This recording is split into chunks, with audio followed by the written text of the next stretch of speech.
Woke up this morning, coffee in hand, flipped on the screen, my favorite man on TV, shipping that song with a C and plenty's in the song. He's shaping the future with a hit and a crack, building the legends, ain't no turning back. With every sharp edge, he's teaching the way of the ancients who thrived back in the day. Crafty on the TV, talking that smack, stone carving dreams, never looking back. From Texas to Vermont, Crafty studies us, chiseling the past, building futures for us. Wielding the hammer, he's steady and strong, crafting a world where we all belong.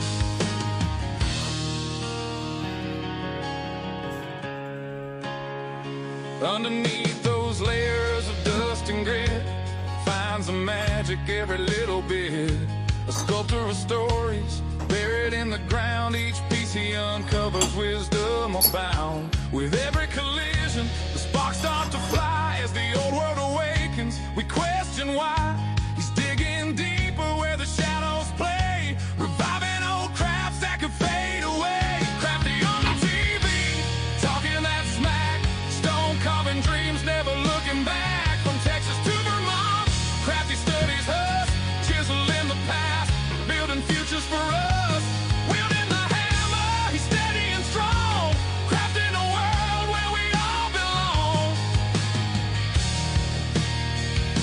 And in this life, we're all just searching for our place in the world, a way to keep working. With the flick of his wrist, he brings forth the light. In every gray morning, he makes it feel right. So gather around, let the stories unfold. Crafty's our guide through the young and the old.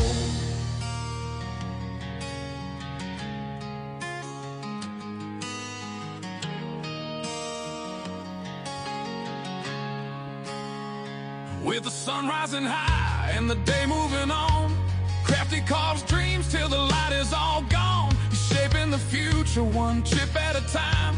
With every creation, he's keeping the rhyme. From the heartland of Texas to the mountains of green, the legacy lives on through the stonework unseen. With every perspective, he's showing the way. Crafty keeps going, come whatever may. Crafty on the TV, talking that smack, stone carving dreams, never looking back. From Texas to Vermont, Crafty studies us, chiseling the past, building futures for us. Wielding the hammer, he's steady and strong, crafting a world where we all belong. So here's to the mornings with coffee in hand and Crafty on the screen, the true heart of the land. With a hit and a crack, he's paving the way through stone and through story. He inspires the day.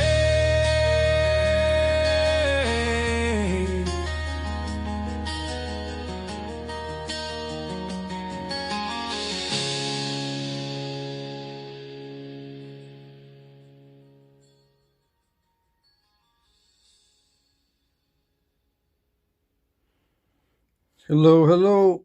It's that time again.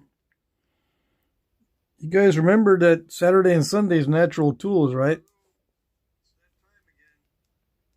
Hope you guys remember that it's Natural Tools night every Saturday, every Sunday. I used to do it on Friday also, but I cut it back to 2 days.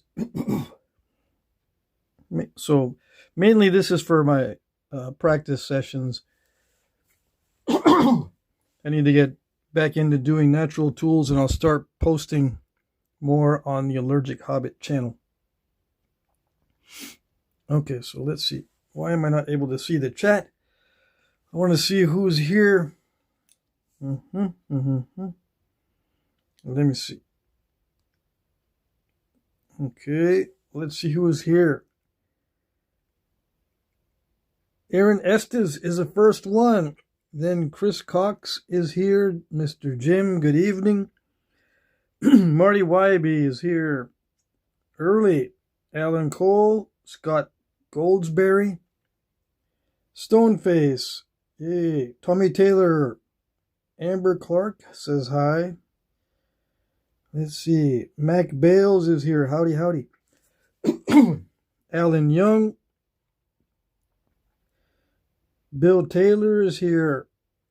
Hey, Tommy Taylor is here. Did I already say that? Yeah, I said that. Steve Salzgiver is here. Dawkinstein. How's it going, Bill?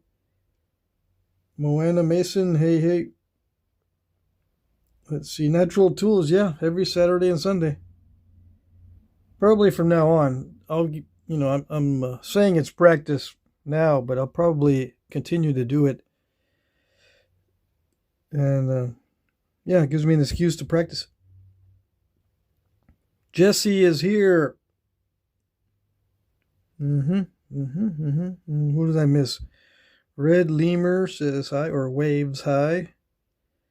Joshua Dean is here. Mr. Jim is here. Did I say that? Yeah, third one. You were the third one here. Your laughter is here. Joshua says he's addicted to my channel now. I'm sorry.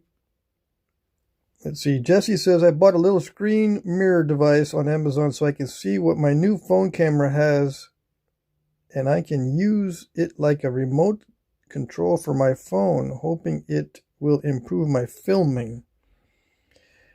Awesome. Very nice. I'm looking for a like button so I can like my own live stream. Yes or no? Yeah, it doesn't show up. On the vertical format, I can't see it. I mean, on the horizontal format, I can't see it. 27 people watching. Okay, that means the crew is here. All right. Yeah, we don't usually get a lot of views with the horizontal format. Yeah. Okay, that's all right.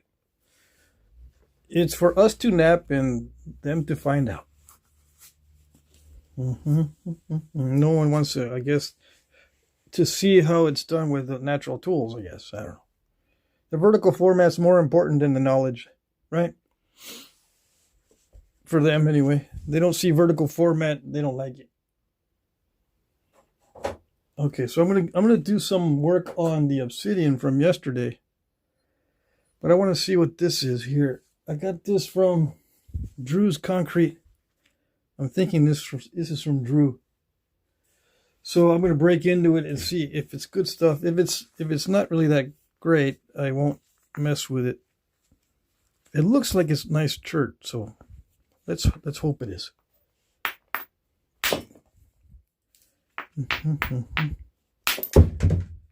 Well, there it goes.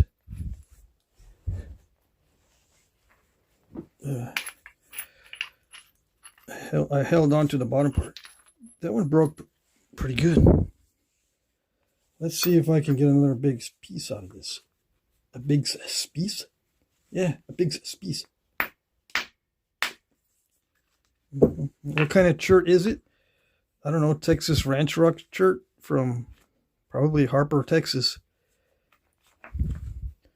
So you're not going to become a better napper if you know what this stuff is called. You just become a better conversationalist. So if that's important to you, then yeah, you should know what this is called. You should tell me in the comment section. Or no, you can't judge a rock by its cover, huh? By looking at it on a video, you can't judge it. Well, guess what? I can't judge it either, even when I'm working on it. This might be the best piece of tan chert in all of Harper, Texas. Or it might be the worst piece. It might not be representative of the other pieces like this. It might need heat when the others don't, or the others don't need heat and this does. Yeah, sometimes, it varies that much. I think this works pretty good, actually.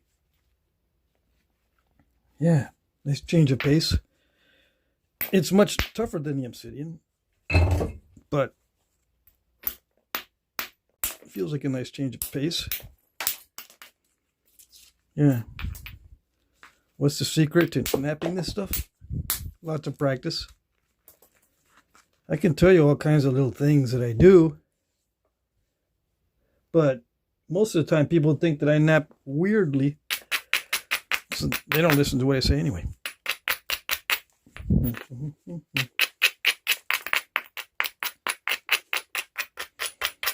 And besides, you need to develop your own styles. Yeah, you need to. At least a little bit.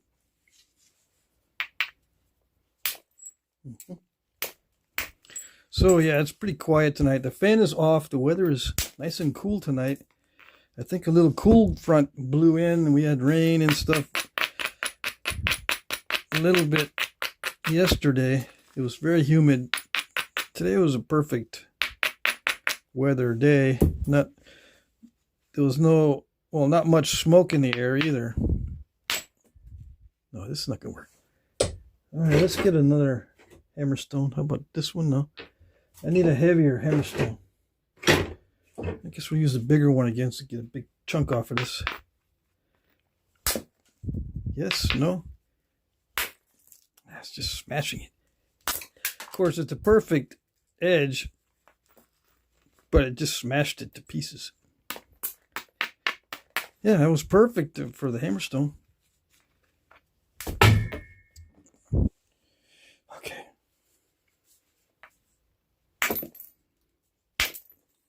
Yeah, like that. You have to swing it extra fast. It's hard to keep a grip on it when you swing it extra fast. That's the drawback of knapping like I knap. Either fast or faster. Sometimes I have a hard time holding on to the hammerstone. Alright, we can use a smaller one now. I was just trying to get a big flake, but it ended up being too much. Let's see if we can break the hammerstone. Yeah.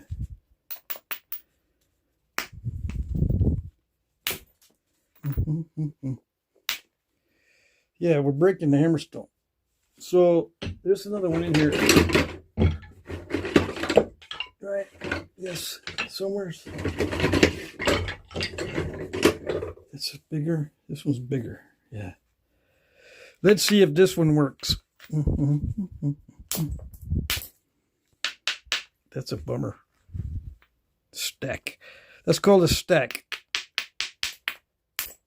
Because there's a succession of step fractures, yeah. Easy to remove with a copper indirect percussion rod, but very difficult otherwise. Maybe I should wear the gloves on this hand too. The glove affords a better grip. It's rubberized. So I won't be dropping the hammerstone like a spaz. Alright, let's see.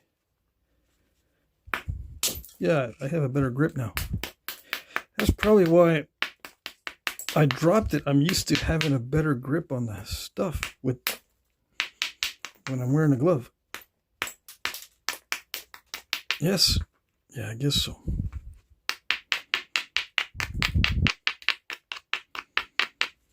I'm so used to the artificial abraders. Abrading with the hammerstone or with a natural abrader is not that easy. And it tears up the abrader too.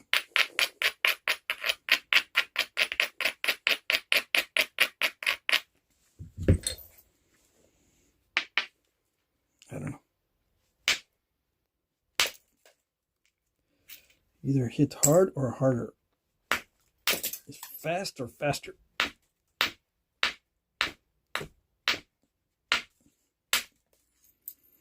Yeah. There we go. This actually naps okay. I just keep losing a lot off the tip. For some reason. Keep losing. At the end it. Come on.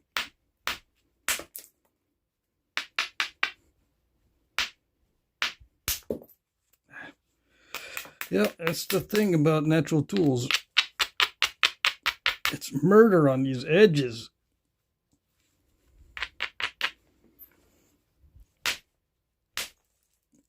Dang.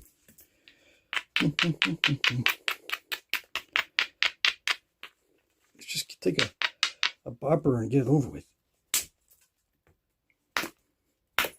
What about a billet? I don't know. Maybe a billet.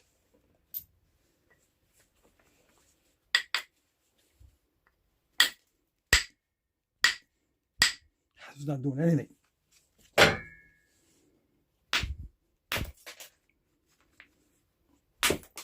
Yeah, there we go. Okay, so it doesn't like billets. At least not when it's got a robust edge. Maybe when the edge is thinner.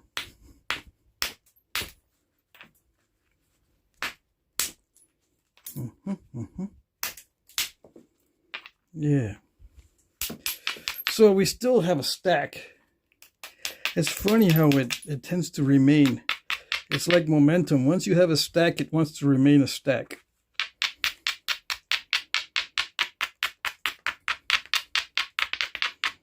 Can we get better at removing the stacks? Oh, yes. I can't guarantee that it'll save the size or, conserve the size. But, we can get better at removing stacks without, so many swings. There's no getting around removing a lot of edge when you've got these fat natural tools. But you can be more efficient with less strikes and prettier flakes.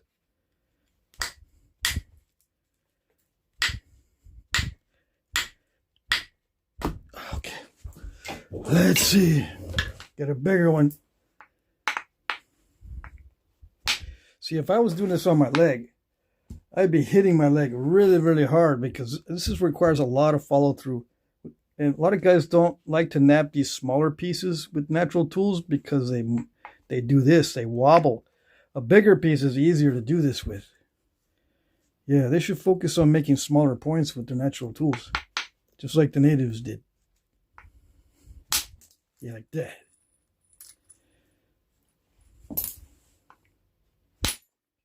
Yes. Yeah, we got some momentum behind this sucker. Yeah, that's good. Beautiful. Nice and heavy. I'm holding it way back there so I can get some good velocity on it. Yeah. Like that. Am I feeling it in my fingers? Is it doing this? No, because I'm hitting it really fast using the mass of the piece against itself. So and also that as it gets thinner, I go faster because it's if I don't go faster, it starts to wobble again. And as it gets lighter, there's less mass, so you need to use more force. Okay, it's one of those paradoxes that'll get you in the trouble. Not a paradox. It's one of those things that'll get you in the trouble with natural tools. Okay. You got to get used to striking accurately with lots of speed. So if you're using the mass of the workpiece against itself, you got to remember, as it gets lighter, you got to hit faster.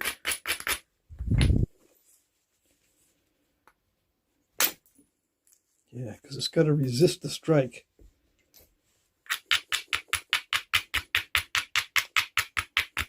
And it's a problem because it gets weaker and weaker as it gets lighter also. And as it gets thinner, it gets lighter, it gets weaker, and you're having to hit it faster and faster and harder. It's almost like it doesn't make sense to make anything out of it if that's going to happen. But it actually works if you practice. Yeah. How do you not break it? By practicing. You get more accurate. The more accurate you are, the less chance of breakage. And you follow a couple of simple rules. You know, thin the ends down. Make sure the middle doesn't get thinner than the ends. If the middle is thinner than the ends, it's going to snap in the middle. Especially with natural tools as you start using more and more force. Yes, yes.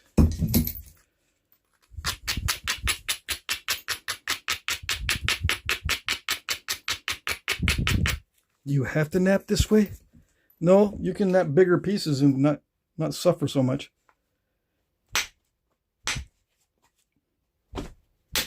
Yeah, see, that happens. What is that? What is that called? Is that an overshot? I don't know what that's called. No, and knowing what it's called is not going to help your Flintknapping. Nope. Anyways, we're going to keep going because it doesn't matter to us if it gets smaller. Nope. Because this is practice.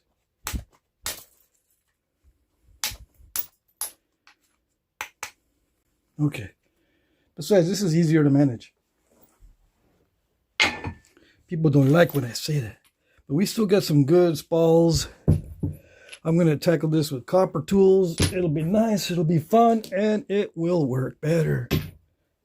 These things can be saved. Some of this flakes. For the desperados. Hey, I want some of those. Well, eventually, if you end up going to a nap-in, you might get some of those.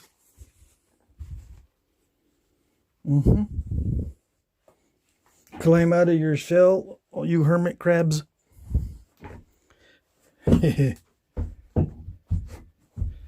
Okay, so what is this going to be? It's going to be something that looks ancient. Hopefully. Let's look at the chat while I was detained. I mentioned there was lots of chatting going on. Okay, so we go to the end of the chat. Let's see. Lock FF says, what's up? Ken Winton is here. Good evening.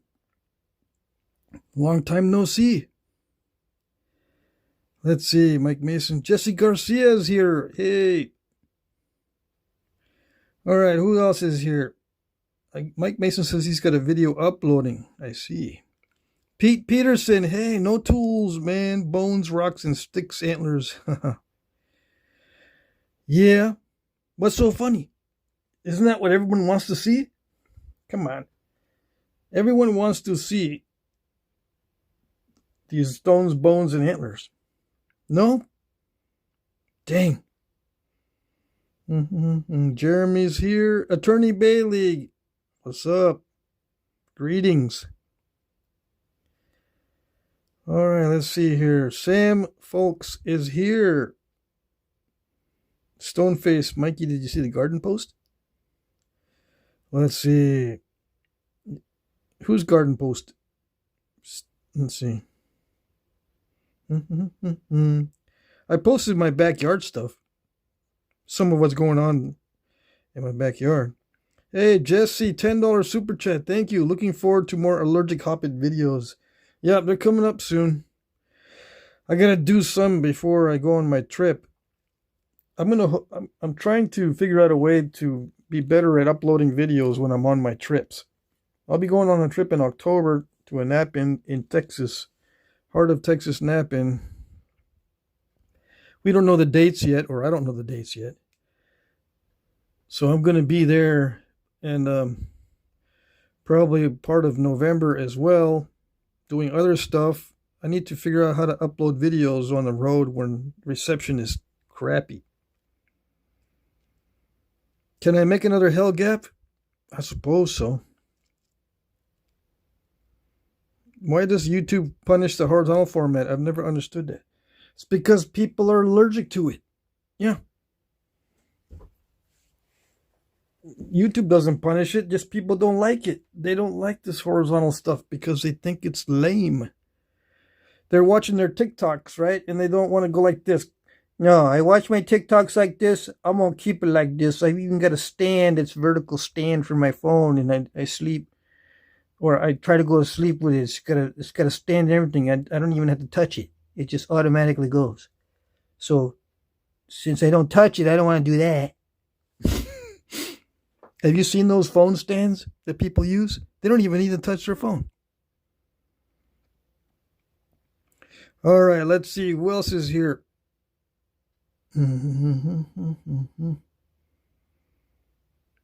Okay. What else? That's it? No questions? Dawkinstein, what are you doing? Yeah, someone has to ask the question. Yeah, somebody has to ask the questions. Or it won't be the same. It's not the same when you don't get the same questions from the newbies or from people that have no idea what's going on. See, when we do the horizontal format, we don't get the TikTokers and the other vertical format doom scrollers. We don't get the doom scrollers, in other words, when we are in the horizontal format. But believe it or not, these videos that are in horizontal format make much more money per view than the other vertical format. As far as ad revenue, the horizontal ones are where it's at for ad revenue.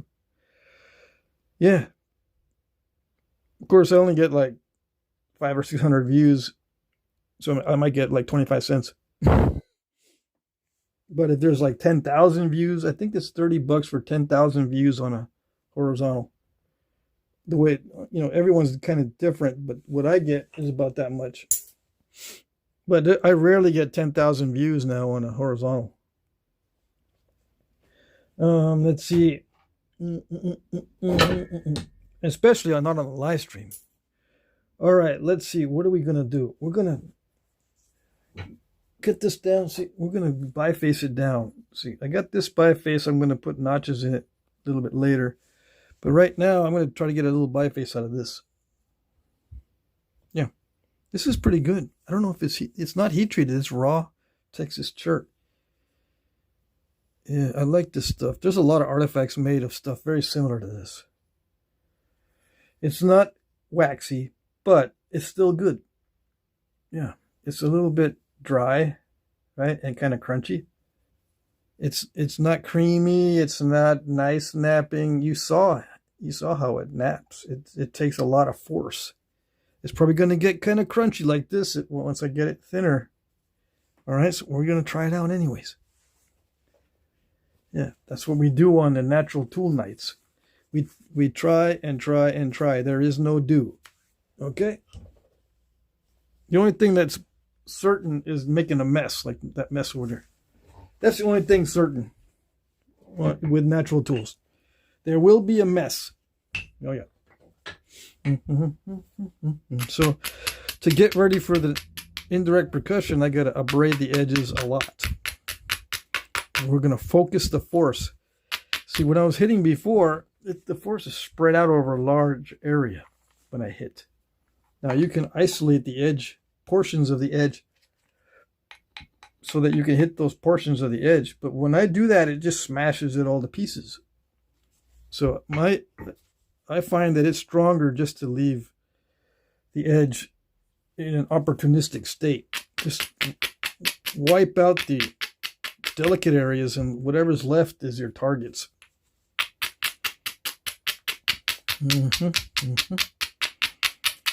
Yep. And some targets are better than others, and if the target is not good, you just take a small flake instead of a big flake. And the contours change and opportunities change.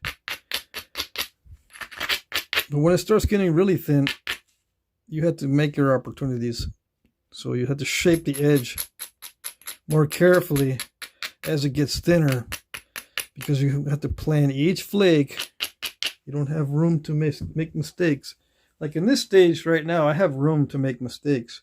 So I can kind of go haphazard and quickly. But it slows way down as you get thinner. Yeah, if you want it nice and pretty. If you don't care about pretty, if you're in a hurry, like back in the day, they didn't want to spend their whole day working on this stuff. So they didn't worry about it being pretty. Now, if it's pretty, does that mean that it was something that took all day? Well, not necessarily. Sometimes yes, but looking pretty doesn't mean they spent a lot of time necessarily. The human brain is funny. Some things that are easy to do look really nice to the human eye, but they're no big deal. They don't take much time once you've practiced. Like thinning flakes from the base. They look really nice to the human eye, but they're no big deal once you get enough practice. And you can do them quickly and without much trouble. Yeah, the thing that gets difficult is the notching. Okay? And those that say that the skill declined over time, you know, they look at the paleo stuff and they go, okay, everything after that looks pretty bad. Well, yeah, if you don't count the notching. Notching is quite difficult, but it doesn't, even when you spend a lot of time, effort, and skill doing notching, if it doesn't look that great, the human eye goes, ooh, yuck. Doesn't matter if the guy spent 2 hours notching and 15 minutes on the blade. If the notches don't look good, the skill of doing the notches is not appreciated. Notching requires more skill than basil thinning flakes. That doesn't require as much skill as a notch. Okay? And the long flutes don't take as much skill as the notching either. Okay? All right.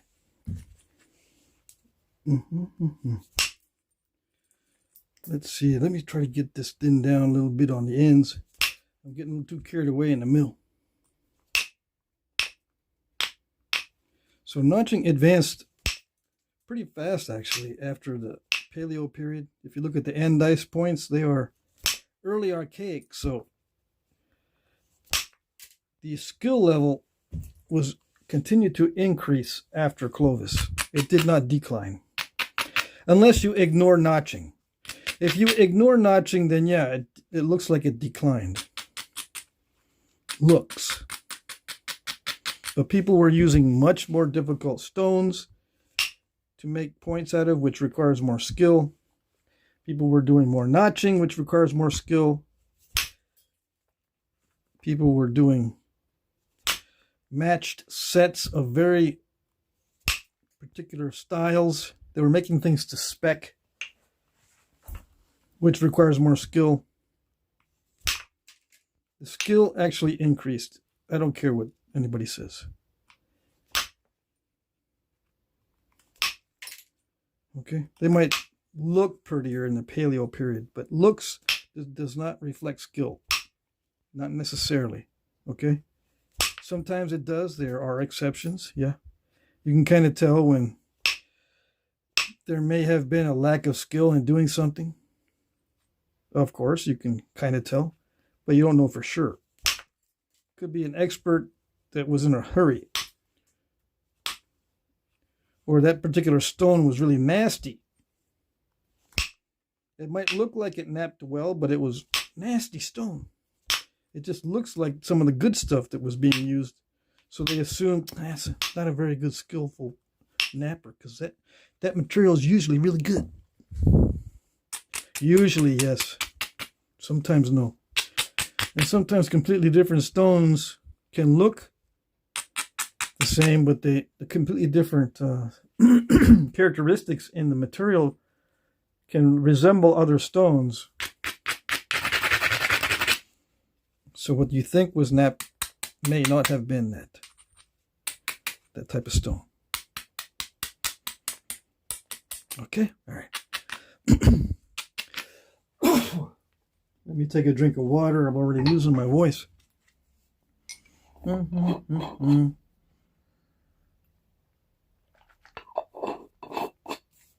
Okay. So yeah, we're going to thin down the ends of this first. This is actually not too bad as far as chert goes.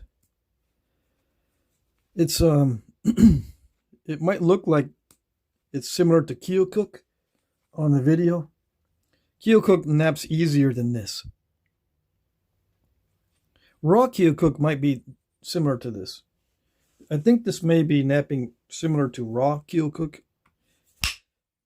If you take averages, if you take the averages, you can see how this may resemble raw Keokuk. But heat-treated Keokuk is going to be a lot better than this. And I've got some heat-treated Keokuk that I can be using for future natural tool episodes, just to give you an idea. What do I recommend as material for beginners using natural tools? That's a difficult question. It's always difficult. Okay. Why is it always difficult? Because there hardly is any stone that's consistent enough to be good for a beginner. Beginners are always going to have trouble with even the best quality stone, because sometimes it's not consistent.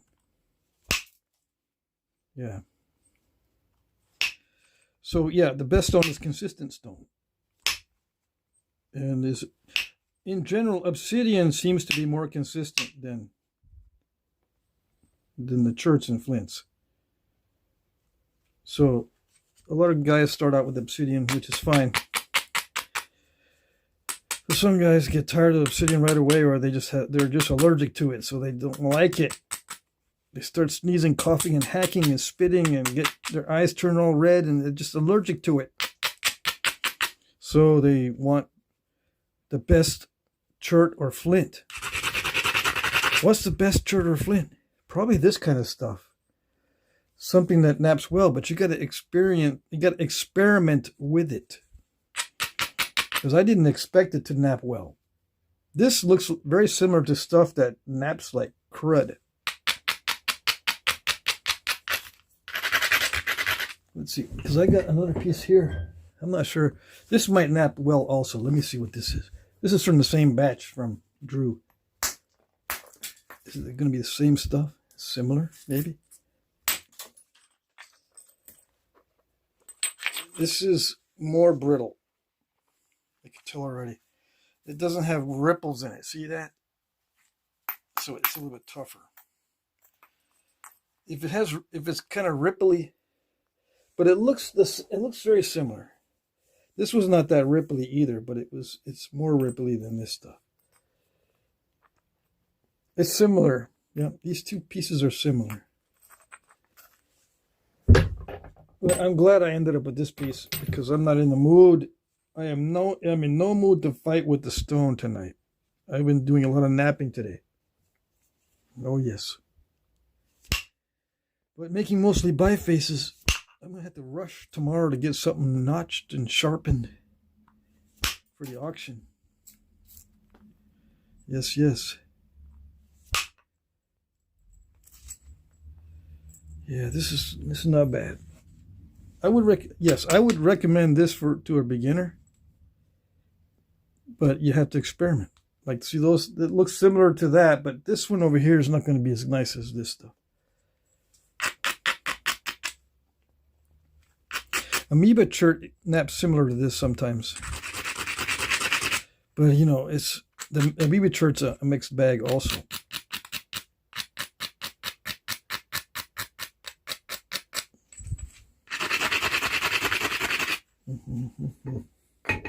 I recommend learning how to heat treat as soon as possible. When you're a beginner, learn how to heat treat as soon as possible. That's an easily mastered skill as far as heat treating goes. You can master the art of heat treating experiments much faster than you can master the art of flint knapping. Yeah.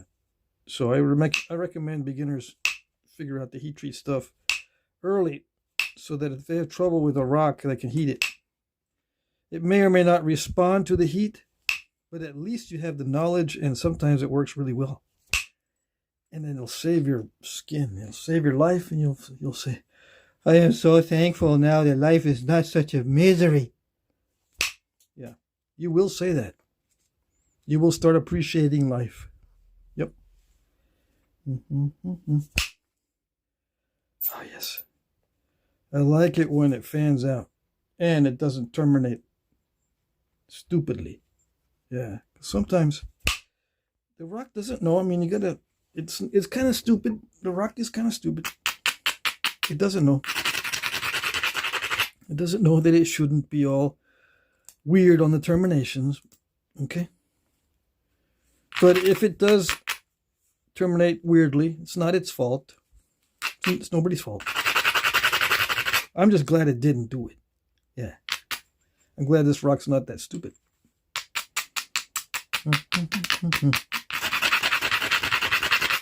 We'll see. Let's switch over to a smaller diameter tip. Yes. Because now we're starting to get near that ratio 6:1. Let's see what it is. I'm going to see what the ratio is right now. I got a feeling it's like 4:1 or 5:1. Well, probably 5:1. And that's a good stopping point for a preform.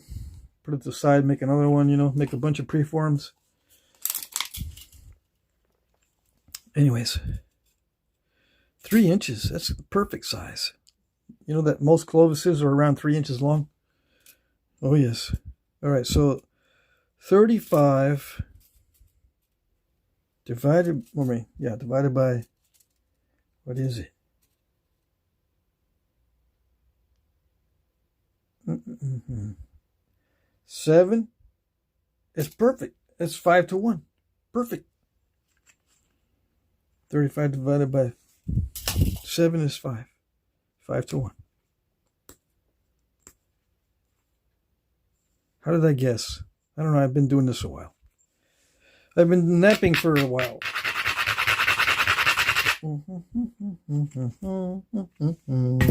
It's so quiet without the fan. I'm used to having the fan in the background, but I don't like it when it's nice and cool. It makes it too cold and it affects the napping. Yeah. If I start wanting to wear a, you know, like a long sleeve shirt, I'm sitting there going, dang, it's getting kind of cool in here. Cool enough for me to notice and get distracted by it. It affects the napping. Comes in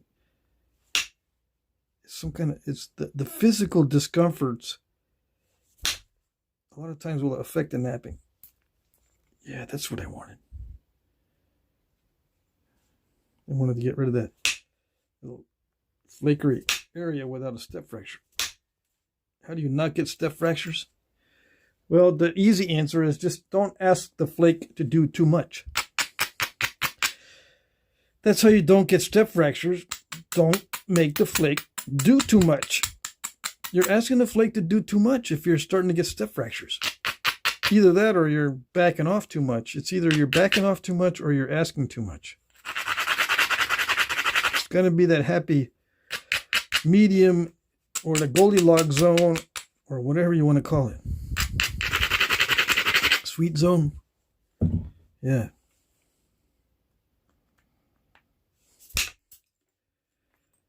Yeah, it's got to be seated well.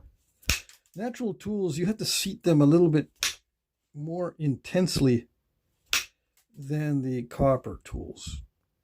You got to make sure it's seated well on the edge before you strike when you use a natural tool, because they have a tendency to not stay on the edge very well. They have a tendency to either dimple too much or move a little bit. Something. You know, see, and some of the antler gets deposited on the edge too. So the surface is always changing. So if it gets lumpy, it doesn't rest on the edge very well. If the tool tip is lumpy, it doesn't rest on the edge all that well. It kind of goes. It feels like it catches, but then it drops down a little bit. Maybe when it catches, it's catching on a weak spot on the antler, and they won't do anything. And sometimes when it catches, it's a little bit too strong. So you have to make sure it's well seated, not just seated, but well seated. I don't know how to explain it other than the fact you got to keep an eye on the condition of the tool tip. It's very important with natural tools. More important than with copper, yes. Because copper is kind of forgiving. Yeah. It doesn't matter as much. Natural tools are soft. They break. They're crumbly. They're inconsistent. Some areas on this are harder than, like the middle is softer than the outside. There's all kinds of considerations on the natural tools. Lots of different variables.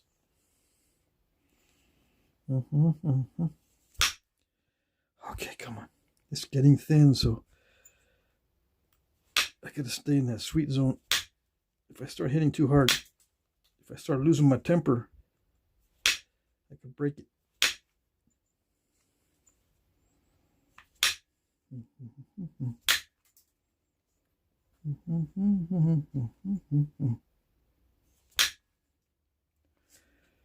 Let's see.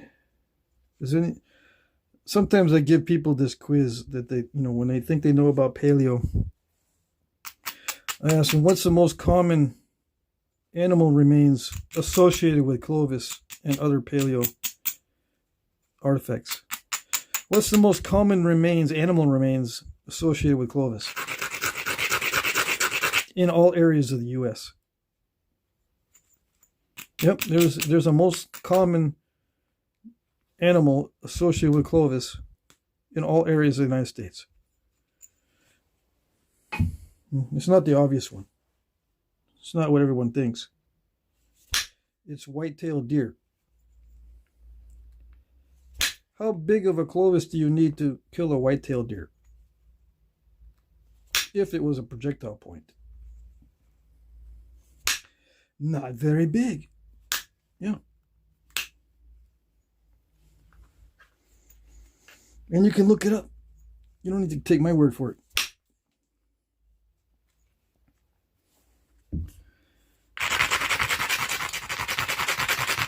But people don't like small Clovises. They don't want to hear that Clovis was used on smaller game animals.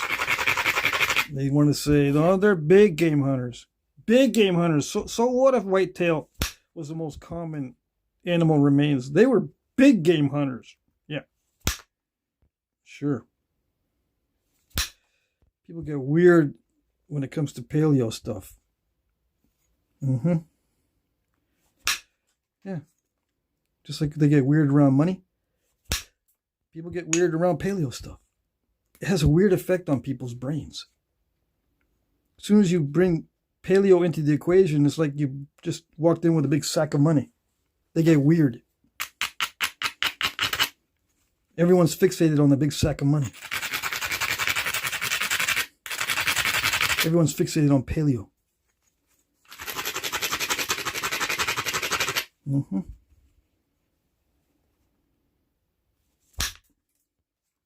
And paleo and big game hunters. Yeah.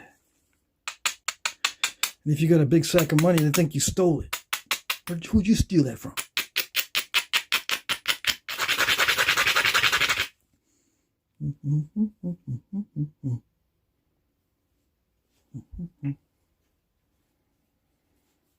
Yeah, the arrow points for killing bear were smaller than the arrow points for killing humans or deer. Yeah, but that's arrow points. At little dart archery is a little bit different. It is a little bit different. To be fair, yeah, little darts are different.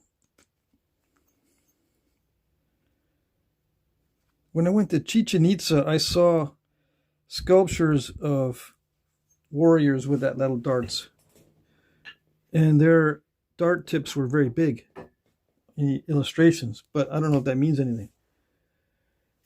Very pronounced at little dart points on the warriors' darts. What am I looking for? Oh yeah, my bucket of cheater tools, because I need to get some of this stuff fracturing off my nerves. It's getting on my nerves, this stuff here. In order to get that out of there, I've got to reduce the width quite a bit. I don't want to reduce the width quite a bit, so I'm just going to try to pick it. If this doesn't work, I'll have to reduce the width to get that out. Come on. Please do it. I don't want to reduce the width. Yes. Okay. That's a little bit better. So you would have to reduce the width down and then strike into there with a nice big old flake. So it's kind of flakery, right? If I use some heavy pressure on it, I could probably run some nice flakes in there and make it look almost like parallel flakes. Almost.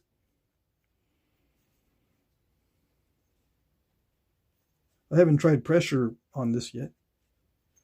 But we're fixing to use some pressure here pretty soon.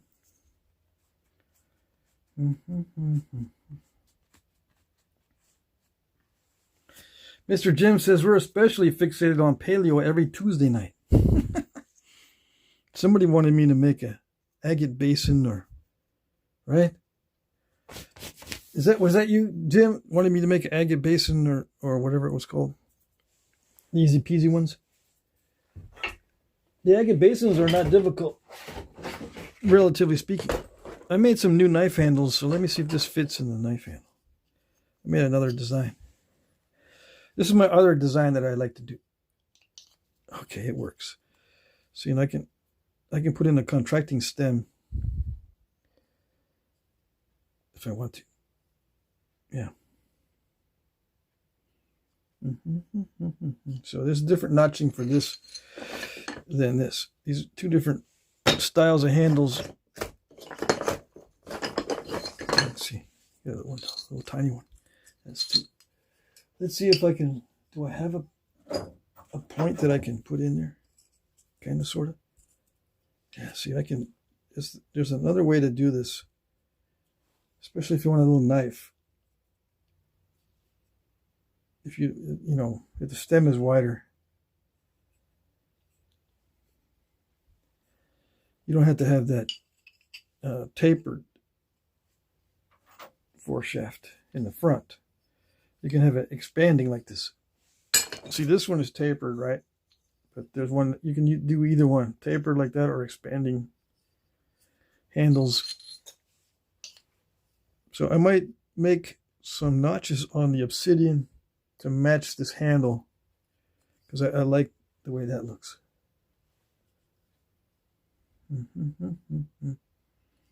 Yeah, I like it.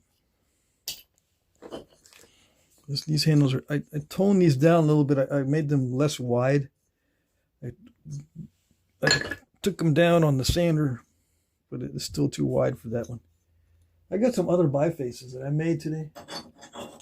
That might fit. Might look pretty good. Yeah, look pretty good. Yeah.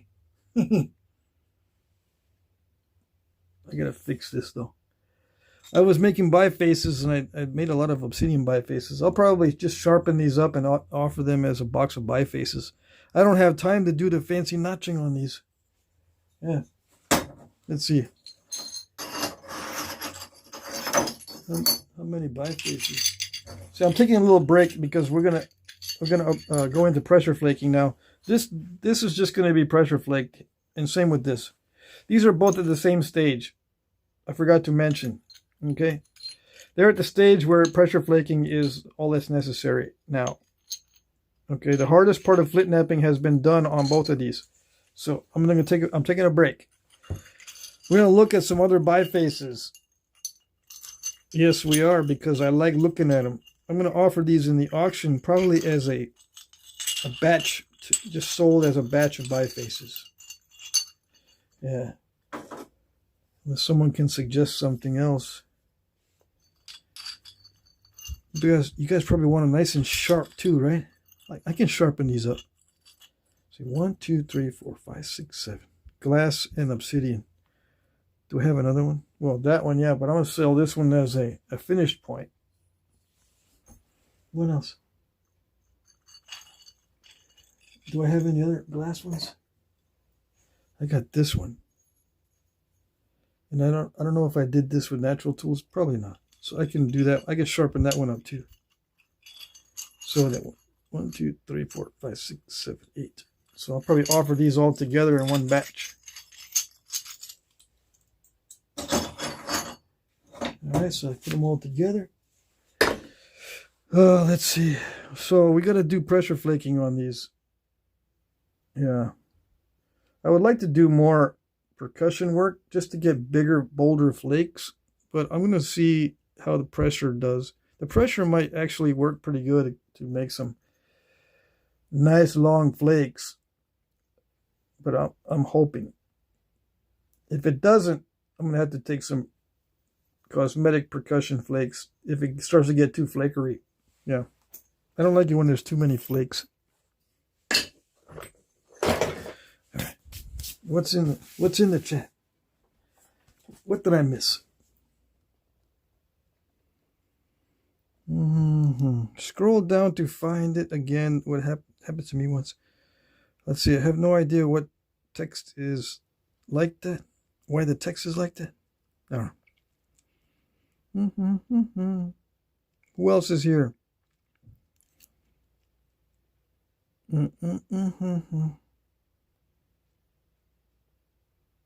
Is there such a thing as a bird point? A point specifically for birds? If you hold on, I can show you. The answer is yes. There are points specifically for birds. I think there is some in the book here. If not, we're out of luck. I think there is some bird points in this book. Okay, bows arrow, Encyclopedia of Native American Bows, Arrows, Quivers, Volume 2. Now, Volume 1 has lots of bird points. Volume 2, I'm not sure. I think these are mostly war points in this book. But we're going to see if I can find one. Trade points, lots of trade points. There is, oh, I know, there in the Southwest, they did make a bird point style that is very recognizable. Where is it? Is it this far back? I don't think it's this far back. I don't think there's an Anasazi example. There's Apache example, though. Where is the, there might be a Navajo as well. All right, let's go, let's go, let's go. Let's hurry up and do this. Where is it? Why did you have to ask the question about the bird points? Why? Come on. There it is. That's a bird point. This is not a bird point. This is a bird point. Now, these are called bird points because that's the nickname for these. But these were not for birds. These were for birds. Got it? Take a little screenshot and say, Jack Crafty says the one on the right's for birds and the bird point on the left is not a bird point. It's not confusing at all. But there are other bird points too. They're big, bulbous, carved points on the arrow. Now the lateral darts, I don't know. All right, what else? The primitive gentleman asked me, Patrick, what's the best quality stone you've ever napped sourced from Arizona? From Arizona? The best stuff that I've ever napped from Arizona. Now, I think you should ask, oh gosh, someone, Dawkinstein would know better than I would. Yeah, I don't remember. I don't remember what I napped from Arizona, other than the obsidians. But you want stone, you don't want obsidian. There are obsidians in Arizona that nap pretty good. But stone itself, you're probably going to have to go with heat treats. Yeah. I can't think of any. And anything that I get from Arizona that's a chert, I probably will heat treat it. But like I said, I think Dockenstein knows more than I do on that one. I don't remember. I don't remember what the best quality stone was from Arizona. Although I've napped several pieces of different things from Arizona, I remember the best stuff was this green obsidian. And I don't remember the name. Jesse says Burrow Creek rock, maybe, or Government Mountain obsidian. Yeah. I'm not sure. Alan Cole says Jesse knows the best Arizona material. Okay. So yeah, Burrow Creek rock, maybe, or Government Mountain obsidian. There you go. High Lime says, do you have a favorite piece that you've made? Yeah, but I sold it. So you can't see it. Let me see. Well, when you ask that question, people always want to see a Clovis point. So I made this the other day, like this week. This will be in the auction, right? I made this like 3 or 4 days ago. It's not my favorite thing to make, but other people go gaga over these. Just like they get weird around paleo, just like I was saying before. If I bring in a sack of money and plop it in front of the live stream, people get all weird about it. Same with as soon as I display a paleo Clovis-like thing, people get all weird. Yeah. Yeah.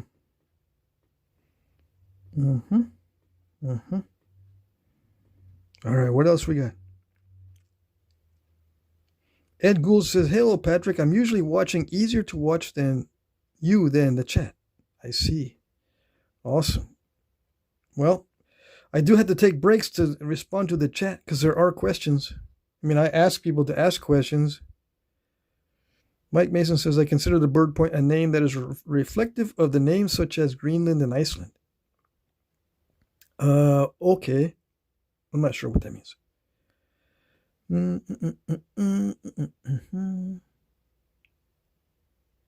Yeah, crazy because it came out of nowhere.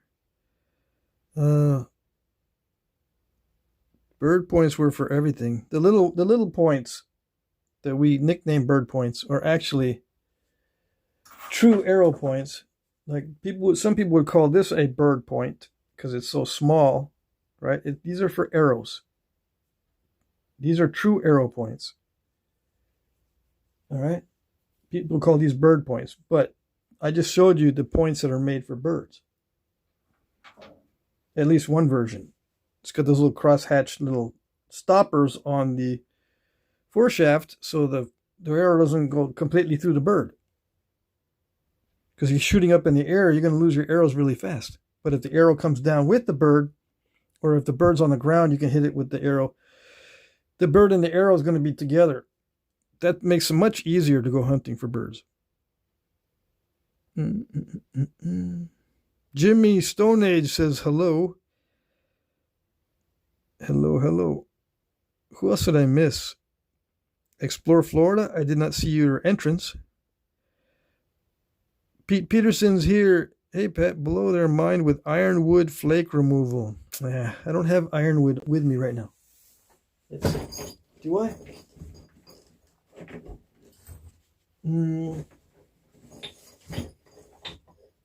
Oh, I need to use this hammerstone. I forgot I had that one. Anyways, I don't have my ironwood. I've got this. This is a hickory mallet. But this is for when I do woodworking with stone tools. I use stone wedges sometimes. This is good for hitting stone wedges. It's good for hitting wood wedges too, but a stone wedge is useful. Yes. A stone wedge will actually cut into the wood if you need it to, especially if you're having a hard time splitting it. But yeah.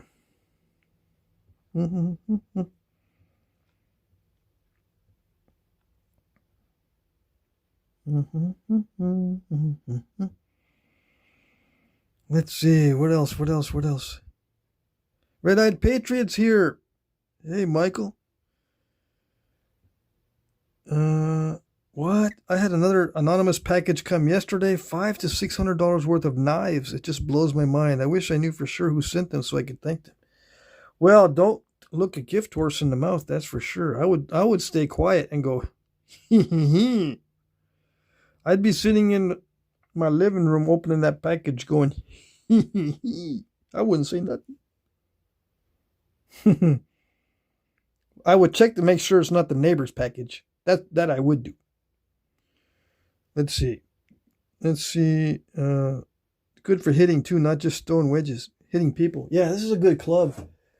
Yeah. In a fight against someone with a stone knife, this comes in handy, you know. One swipe across the hand if he's got a stone knife, and that stone knife is just going to go ding, break in half, and he's going to have a handle, and that's it. You can disarm someone really quick when they got a stone weapon. Just hit the stone weapon and bing, there it is. Disarmed. No more blade. Oh, I see. Mike Mason says Greenland is a frozen place and Iceland is very lush with vegetation. All right, yeah, the opposite names. Bird Point, the opposite. Yeah, but they would shoot some, you know, I don't know. We won't get into that. That's like a rabbit hole. Yeah. Talking about bird points is going down the rabbit hole. Yeah. All right, let's see. Creosote we found is ultra hard wood, turns almost black, extremely hard once dried, a little bit tough to find bigger pieces. Yeah, the biggest piece of creosote bush I found was maybe 1 inch in diameter.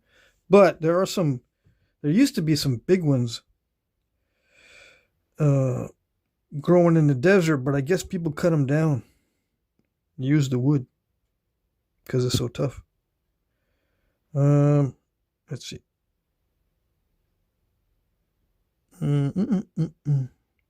Okay, High Lime wants. Are Clovis people what you want to buy or order most then? Well, yeah, they do want to buy Clovis points. Sometimes they'll go for a lot of money, sometimes they won't. It depends on the material they're made from, I think. But yeah. Most of the time, people like long, narrow points. The longer and the more narrow it is, the more they'll pay for it. Because it's extremely hard to make those. I've noticed that people like long, narrow points. And the opposite is short and fat. People do not buy the short, fat ones for large prices. They'll buy them, right? But they won't spend a lot on the short, fat ones. They like the long, skinny ones. Ed Gould is leaving. Let's see. Marty is watching on his computer while he's napping. That's awesome. So we can get into the pressure flaking now. I think I've seen most of the chat. If I missed your question, I apologize. I don't know if you want to ask it again. I would get ticked off. If the guy didn't see my question, and if I waited 30 minutes, I'd be ticked. Yep. Oh well. Maybe someone in the chat can answer if I missed your question. Most of the people in the chat, especially on natural tool nights when there's hardly anybody, they all know what's going on my channel. They know all my answers. Yeah. I don't think I surprise anybody with my answers. When people ask the questions, same old questions over and over. I think I try to answer the same. I am going to use some indirect percussion on some of this. Hold on. The bass is too thick. If I'm going to notch this, I can't have it this thick. And pressure flaking is not that fun. So it's better to do this with percussion as long as it doesn't take too much force. I'm going to have to thin that part down with pressure. See that? Little boogery spot. You don't know what the boogery spot is?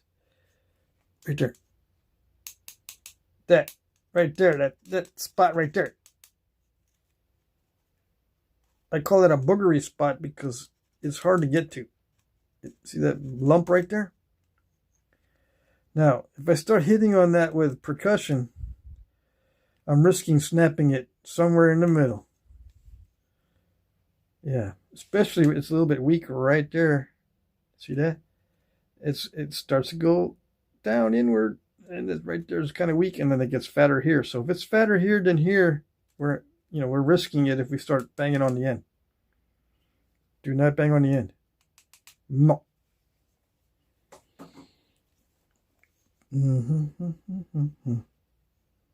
So yeah, I'm gonna have to take that out with pressure. Okay, let's see if it works with pressure flaking.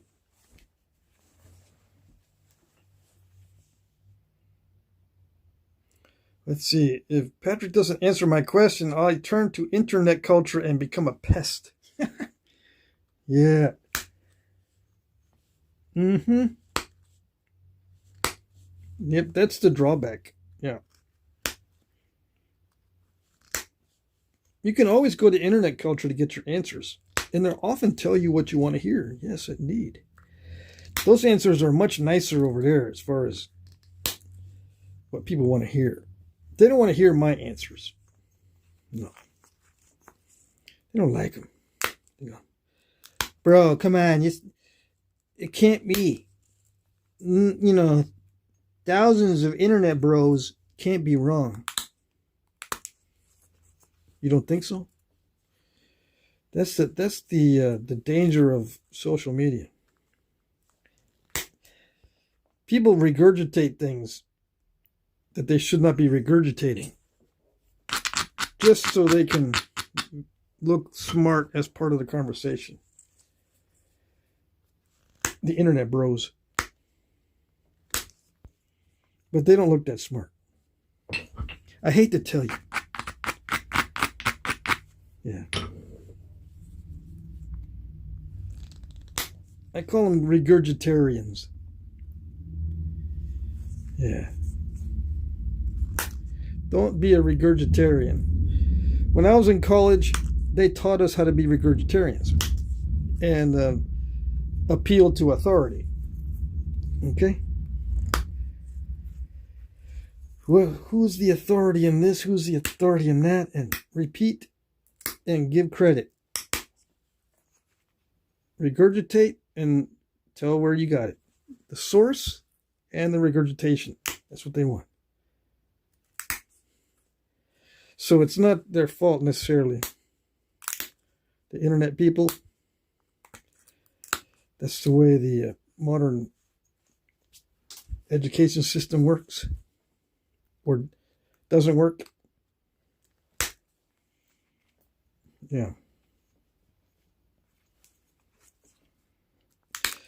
You can apply it if your data is good. Yeah. If you're regurgitating data, that's fine. But if you're regurgitating interpretations, that's not fine. And the data that is good to regurgitate is like a photo because you're looking right at it. As long as it's not a fake photo, the evidence is right there. You can post photos and regurgitate photos. As an example, that's part of the data.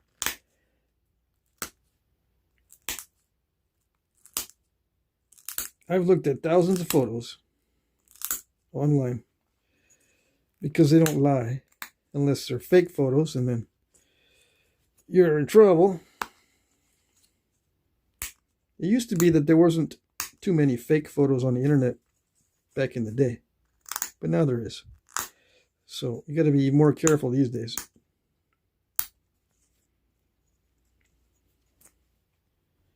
We used to say it's photoshopped. No one says it's photoshopped anymore. Where did that expression go?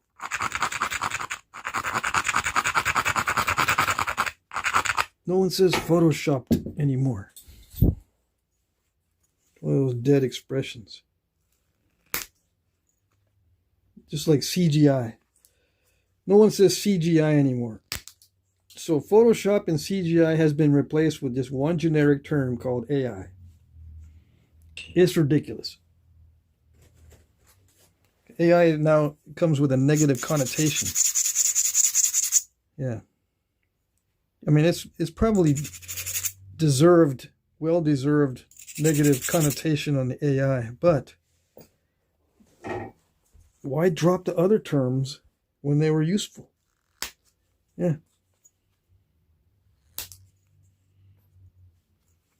People get lazy.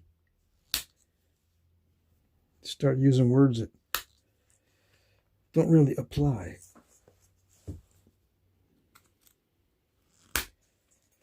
Are we getting there? Are we starting to get pretty? I think you're starting to look pretty. Mm-hmm. No, not like that. I just ruined it. Yeah, it was starting to get pretty, but now I ruined it. Mm-hmm. One step fracture can ruin everything. And I used my file, right? Because I wanted to see the difference. There's a big difference between using a file and using a rock. Oh, yes.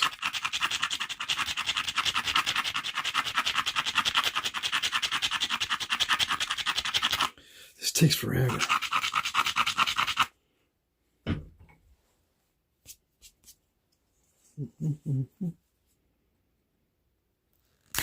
It doesn't really do that good. Doesn't really do that good a job, but it's starting to look better, I think. I might zone out. That's what I hate. If there's anything I hate in flint knapping is breaking the tip off. And with natural tools, that's very common. Yeah. Just saying. Dang it, I hate that.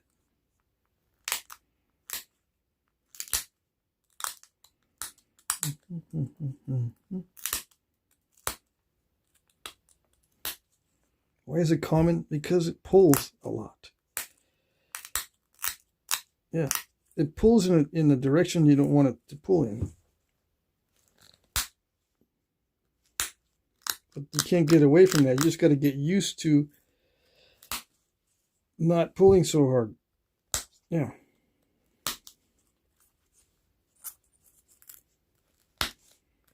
And it was starting to look pretty and everything.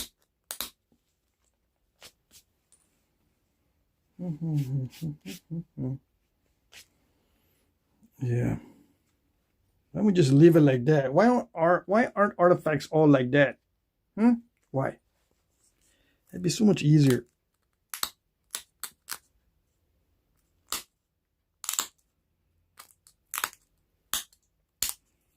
Start from scratch. Okay.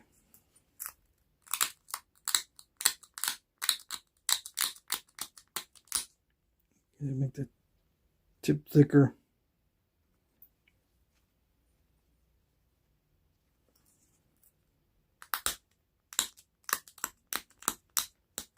See, I could just use downward pressure only, but the edge would be thick.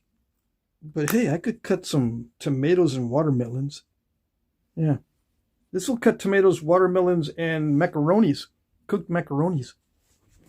Yeah. Wouldn't that be awesome? We can cut some tomatoes, some grapes, some cooked macaronis. What else is nice and soft? Oh yeah, cupcakes. We can cut cupcakes.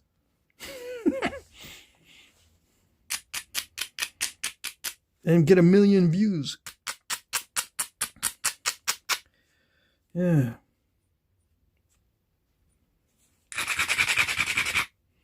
Anyways. All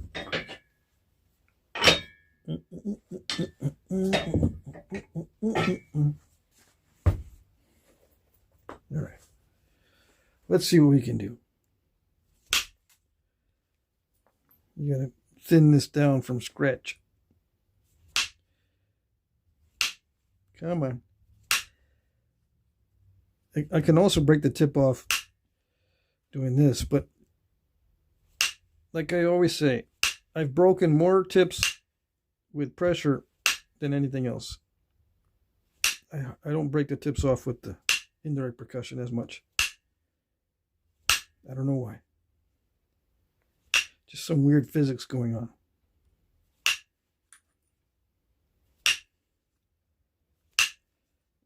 Come on. That's a perfect isolated edge, and it still doesn't do it.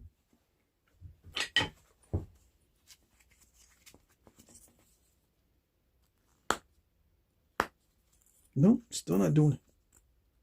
I hate isolated edges for that reason.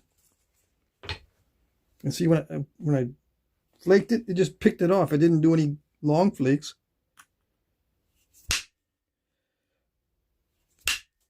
Yeah, isolating the edges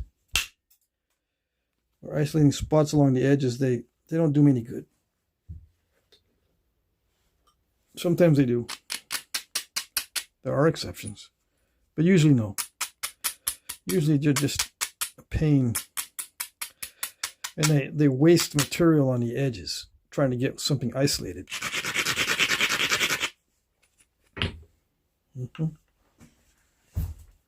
Yep. Oh, yes, that was good. I don't feel so bad now.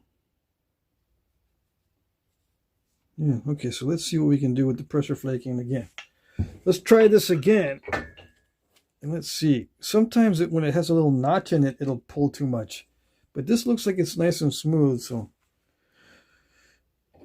I think we'll just keep doing it.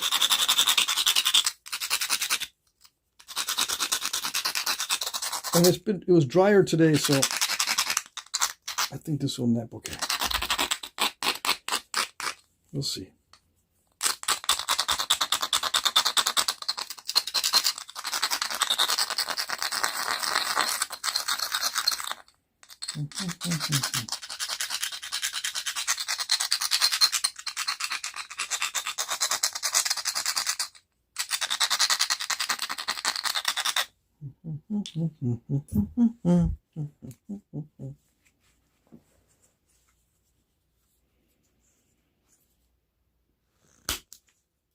Yeah, like that.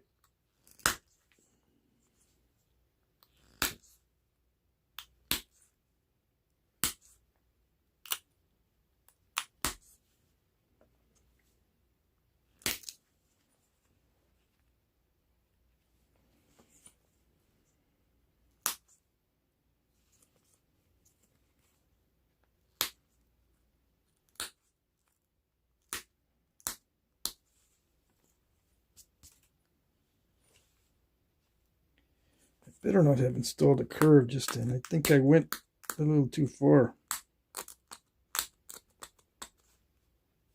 Maybe.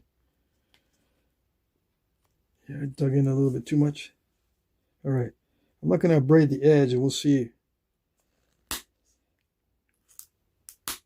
See, if I braid the edge, it requires more force to remove a flake.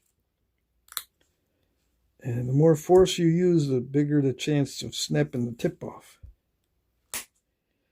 But it also means I can't generate long flakes if I don't have a strong edge. So it's a little bit of a compromise.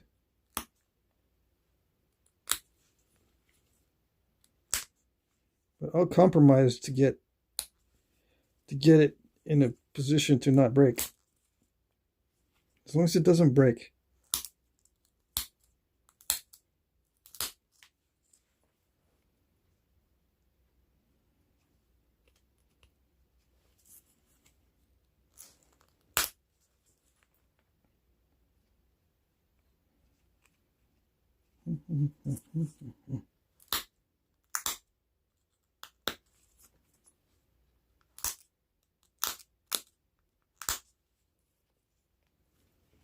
Yeah, this is more effective with indirect percussion, but I'm going to try pressure anyway. You know, these longer flakes down here are more effective with indirect percussion because I don't get the step fracturing. But I'm going to try it with the antler anyway. With the pressure anyway.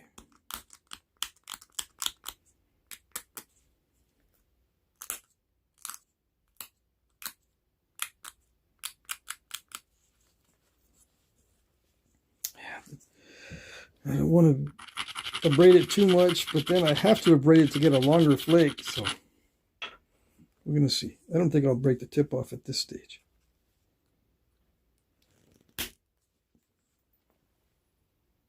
Yeah, that was good.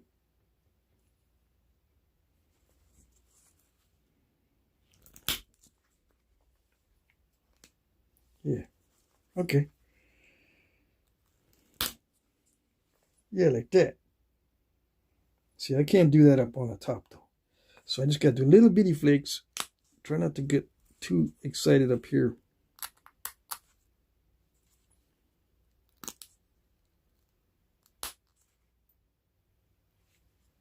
See, I want to thin that down as much as I can. But, you know, I risk doing that, too.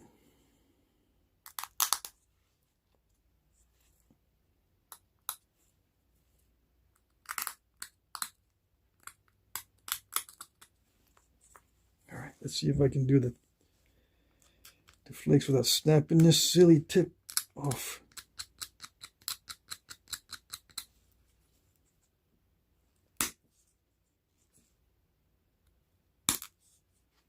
Yes, it's getting thinner, little by little.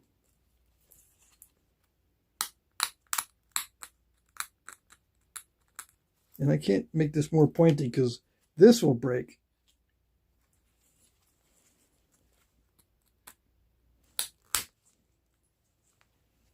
How's that? It's not too bad. And you can do the whole edge like this in this position. I think a lot of the points back in the day were napped in this position the whole way. It makes the direction of the flakes proper for some point styles. Like the, what is it called?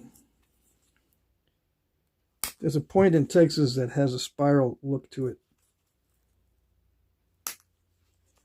Anyway, the flakes go this way instead of this way. So it looks like somebody left-handed pandale. Looks like the pandales were made by left-handers, but they used this technique here.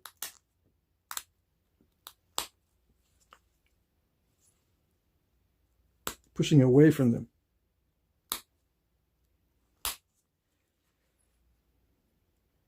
I like the pushing away from myself because it helps to prevent the step fracturing for some reason.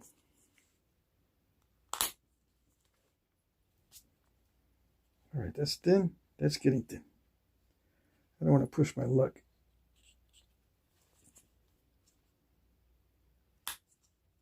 Good enough. It's good enough. All right, so what else? We got to go down the blade now. It messed up with the symmetry. It messed the symmetry up and everything. Well, how many? It's been 1 hour and 28 minutes. Dang it. I'm not going to be able to sharpen that obsidian. You probably can't see it anyway, so it's better to sharpen this one. I can see this edge much clearer than the obsidian edge, for example.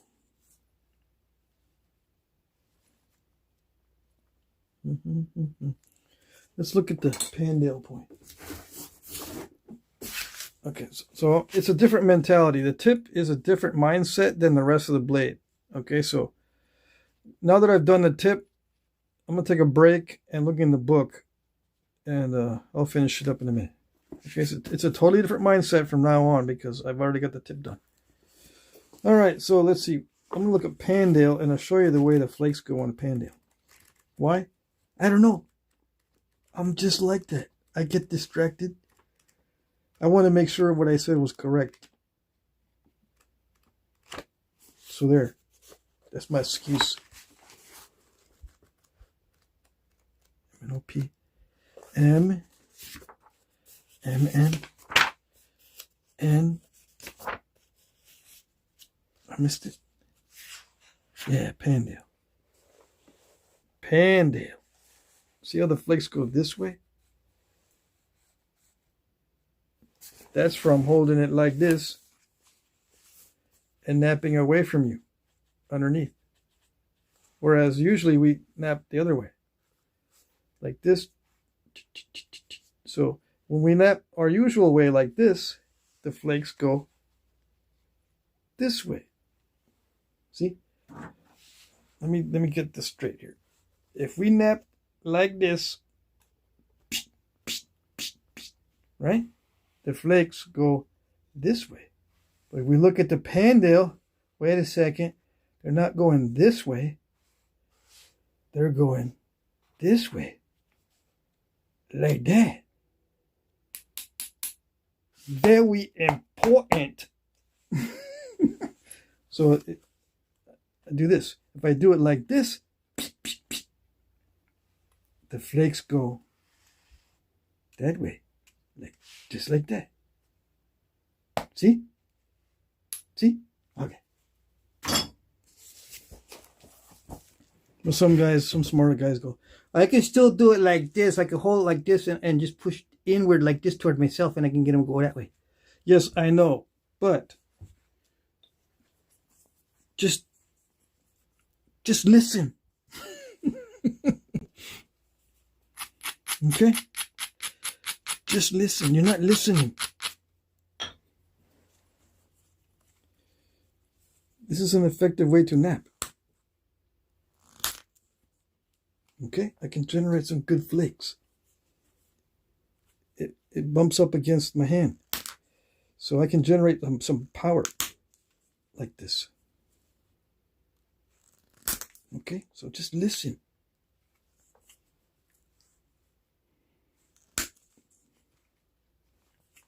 I'm not making long flakes. No, I don't need to. And the same goes the other way. Although, it's kind of dicey to go in this direction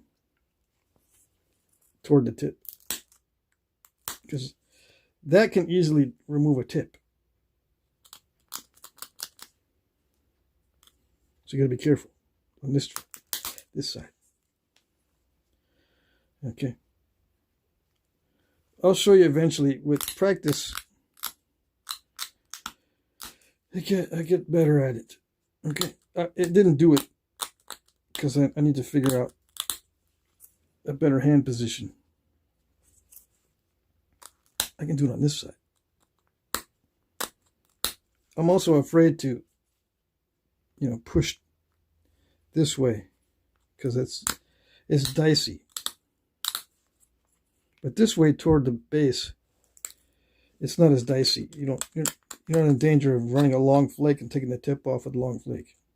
You know what I mean? Jelly bean? Anyways, I get lots of step fractures when I pressure flake.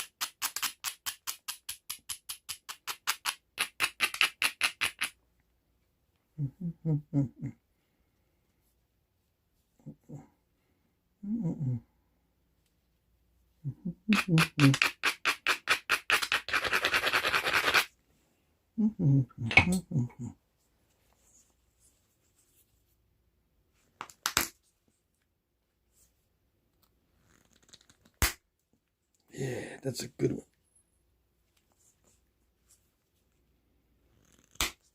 Yeah, it's a good one. I'm going to have to take some percussion flakes to get rid of that mess. But these flakes are going pretty good. Yeah. I want to get that one, though. I want to get that out of there. That one's nasty. So, I don't know. Do I take a percussion flake? No. Let's just do a heavy pressure. Try to snap the whole thing in half. Yeah. That'll do it.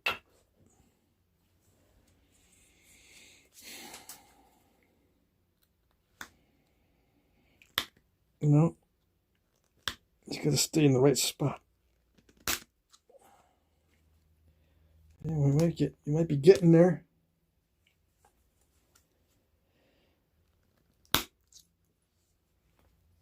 Oh, it didn't go far enough.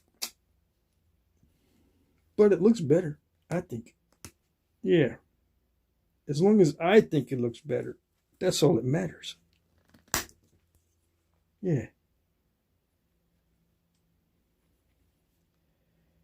We don't need to stinking percussionize it. We don't need no stinking percussion. How am I getting all that force with this? Because of the way the handle is. I can push in like this. I don't have to be using an Ishi stick. That's my Ishi stick right there. I can drive it without having a big old stick.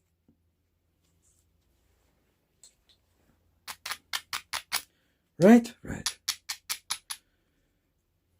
It's still got a little bit of mess in there. Let's see. Nope. Not like that. Yeah, like that. Symmetry is off.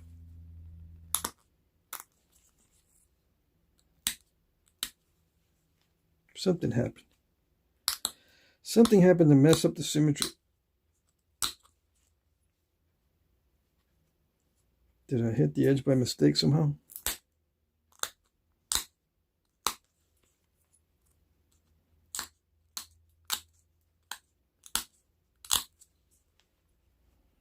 Something happened. Anyways, let's see. We're going to be persnickety about this because I want it to look good.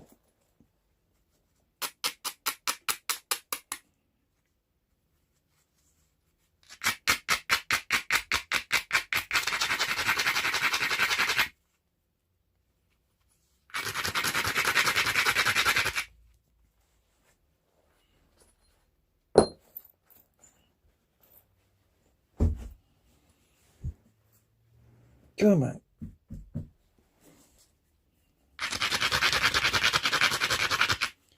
I want to clear this out of there. I'm not able to generate long pressure flakes.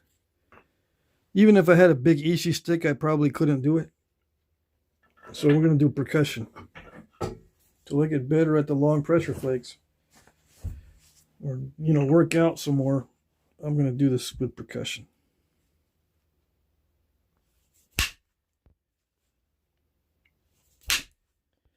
Come on, it's not doing it. Even with percussion, it's not doing it.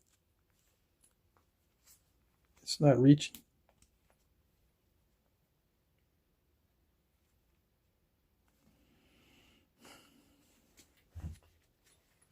I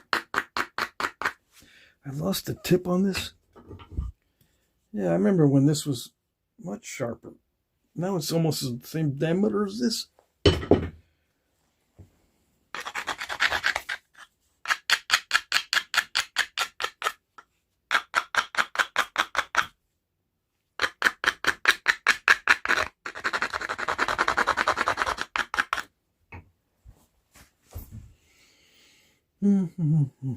I don't know. We'll see.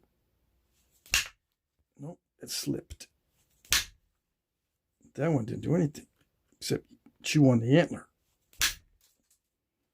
So I tried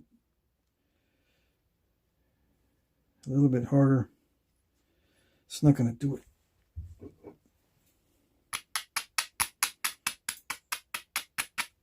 The edge is too thin. What they do back in the day, they just left it all crunchy like that. Back in the day, there's a bunch of artifacts with that crunchiness in the middle. I want to try to get it out of there.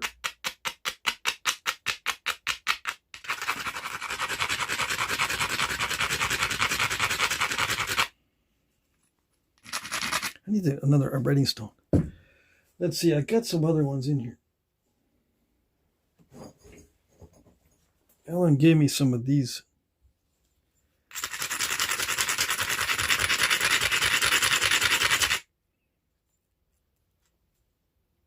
That one wears down even faster.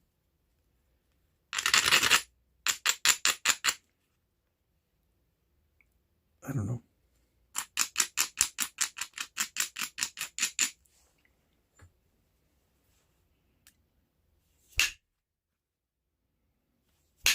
Feels like I'm going to break this. Feels like I'm going to break this arrowhead right in half. Trying to get to that middle. Trying to get to the center of that Tootsie Pop. It's not working. No, it's doing everything except that. It's creating a stack. So, you know what that means? That means we're going to switch to copper because I'm getting tired of this.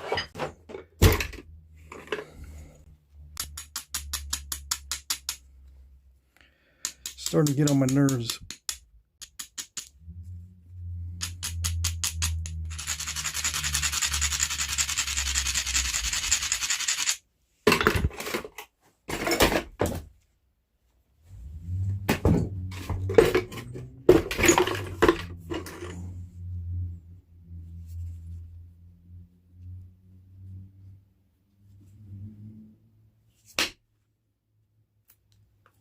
Yes, okay. Let's see where it's going.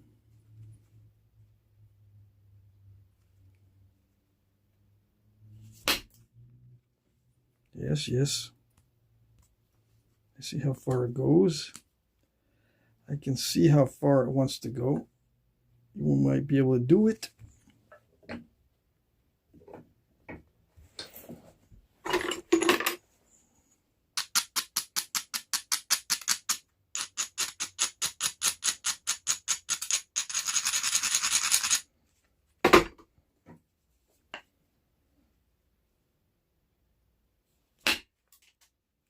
Yeah. Okay. And then one more time. I think we can do it. And then we can switch back to our regularly scheduled programming.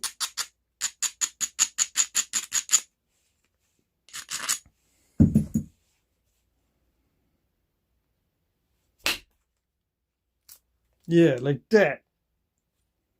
Okay, we can switch back to our regularly scheduled programming. Yes or no?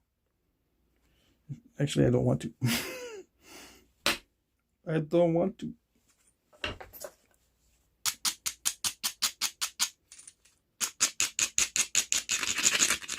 Dumb old antler didn't do it.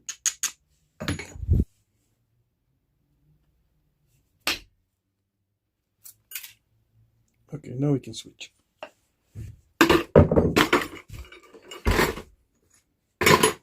Thank you very much. Thank you, copper. But you know, they didn't have little pieces of copper they could do that with once in a while, right? There's no way they would have little pieces of copper to do that with, to do repairs. No way at all. Anyways, I want to notch this and get it over with. I only got like 15 minutes. Yep. Some people say, well, why don't you just make a sharper pressure flaker? I already told you that when I make these tips sharper and the amount of force I'm using, it just eats the antler for lunch. I could try this one, I guess. It's a little bit sharper, but it's just, the sharper ones are for persnickety napping. It's not for thinning. It's not for making nice long flakes. It's just for little persnickety snaps along the edge for sharpening. Yeah, that's it. It's not for heavy duty work, these types of pressure flakers. They can barely do anything. Look at that. I'm trying to take that little bit off and it's not doing it. Look at that. It's not doing it. See?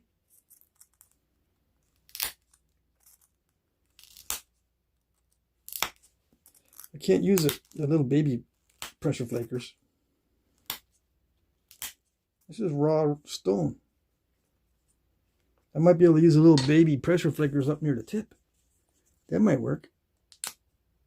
Yeah.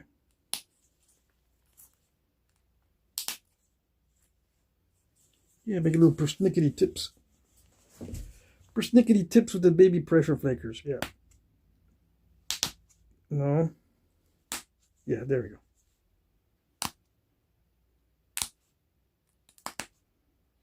I think.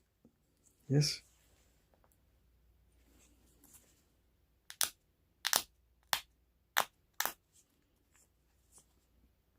I'm always working on symmetry.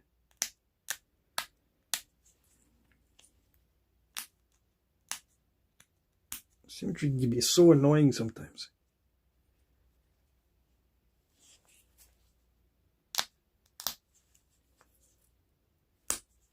All right. We we don't always need stinking symmetry, but just for the audience, we're gonna try symmetry stuff.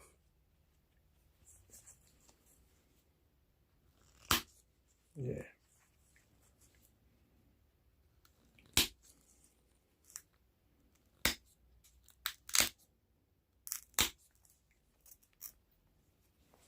The general audience. No, see, that dropped on my antler. Luckily, antler is softer than copper. It didn't break the point when I dropped it on it. Yeah.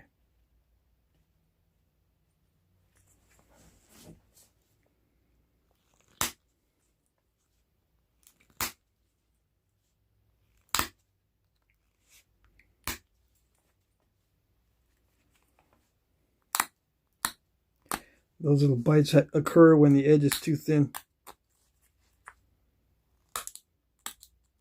That's what causes them, okay? Not wooden tools.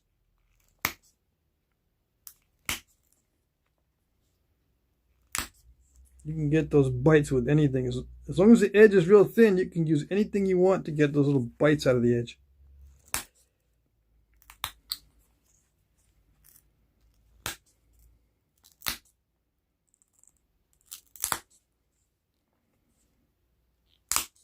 Come on. It won't do it. Ah, can't stand it. All right.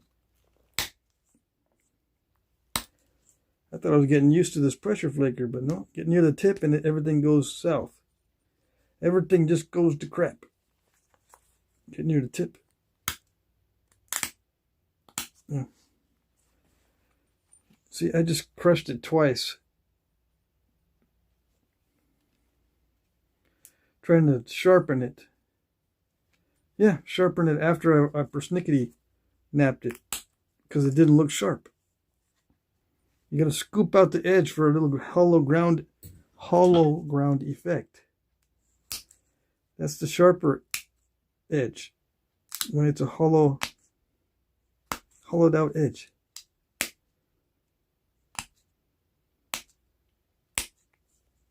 Now I got to take out those step fractures. Yeah, mess up the symmetry.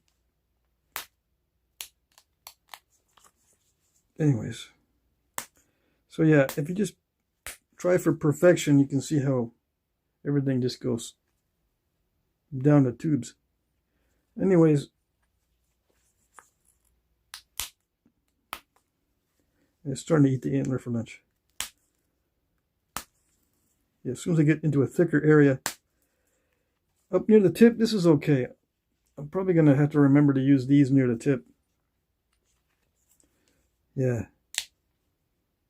But if I start getting down in there, it messes up. All right. What kind of notching am I going to do? I don't know. Let's see. We're just going to start notching and don't even worry about it. Whatever it ends up being, that's what it ends up being.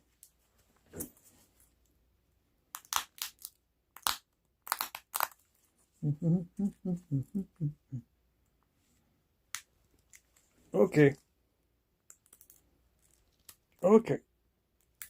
No. There we go.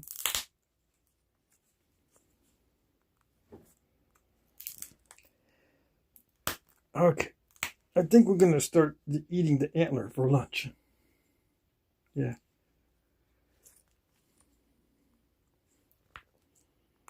It's raw stone, so it's going to start eating the antler for lunch. So that means we got to make some big old notches, okay? We don't need those stinking narrow notches.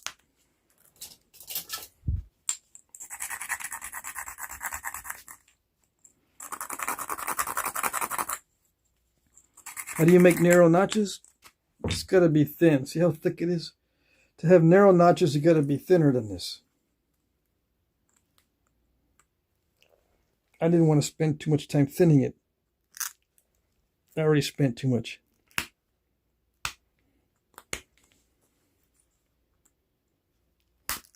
There we go. There we go.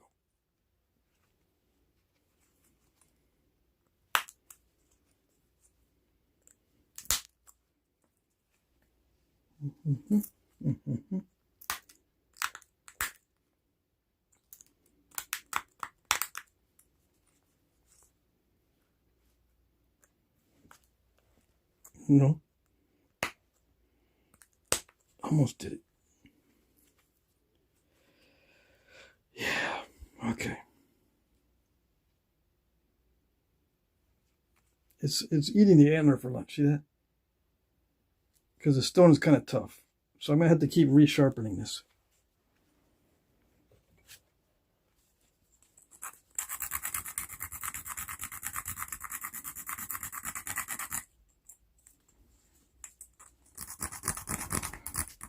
What about punch notching?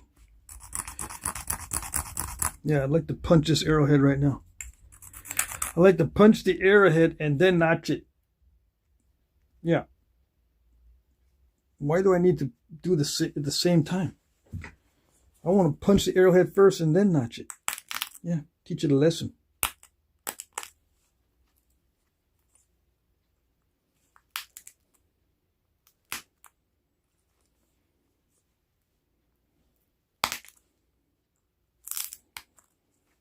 I might have to do punch notching.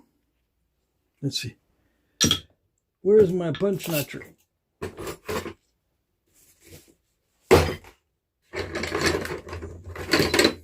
No, that's not it. Yeah, this is it. Let's try that. Yeah, might as well.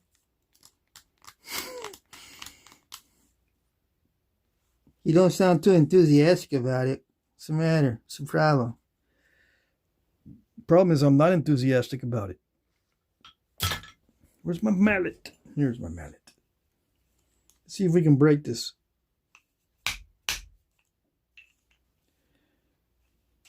Let's see if we can break the antler.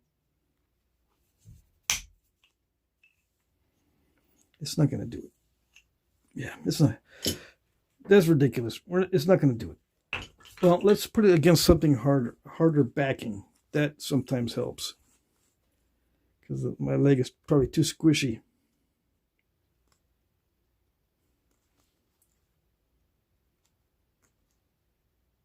I got to put it somewhere where I won't have an opportunity to break off that ear, but it's not going to do it.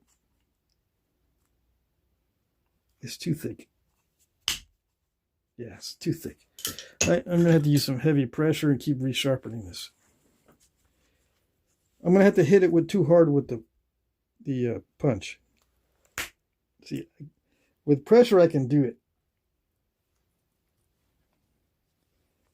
Yeah. With the punch, you would think you'd have more power, but you've got to be precise with the power. You can't just have power by itself.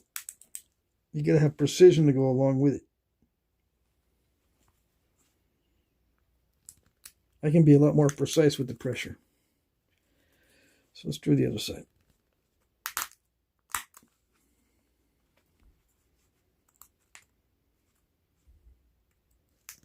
Got to be careful this doesn't touch my fingers when I'm doing this.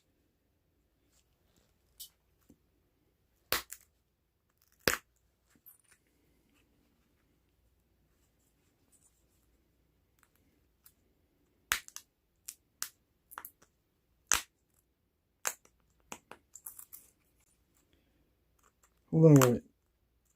Make the edge look better. Okay, let's see.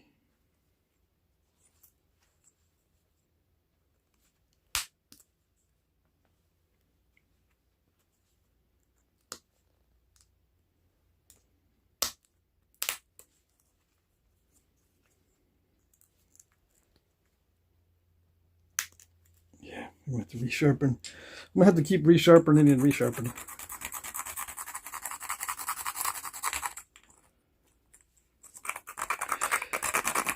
The stone is chewing on the antler.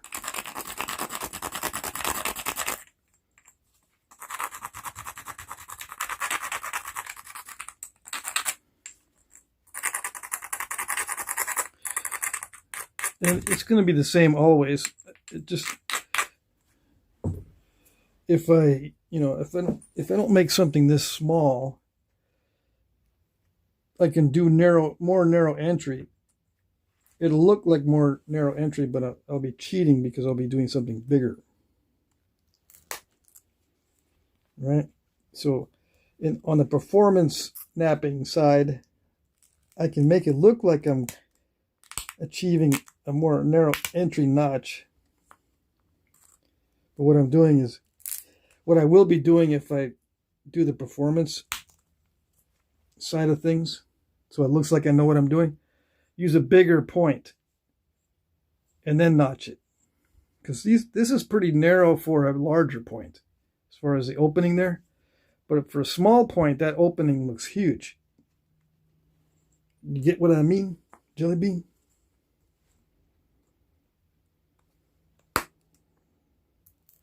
But I don't like making the large points. So I'm going to struggle more when I do the smaller ones. But that's my choice.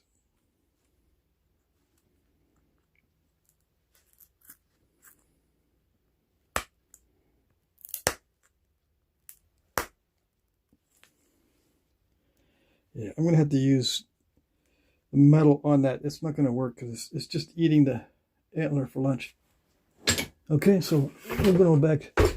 So what would I do? I would have to thin that down. So I would have to spend another 30 minutes or so thinning down the base and try not to break it. That's why it would take 30 minutes. Because I would have to go slow and not break it.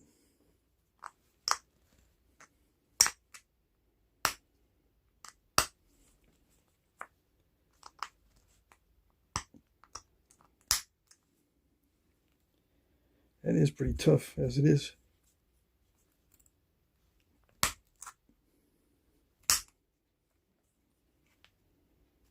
I'm making some progress.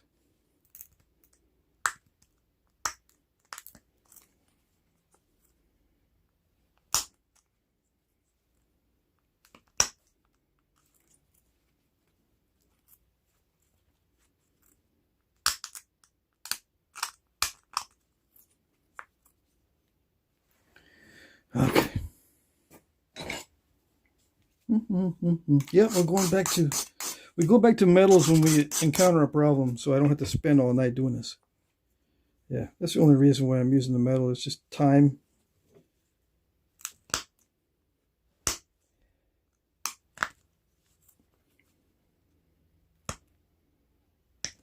It's still very stubborn even with the metal.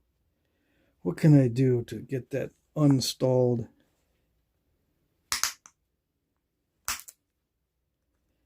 Borrow from the barb. Yeah. I just borrowed some material from the barb.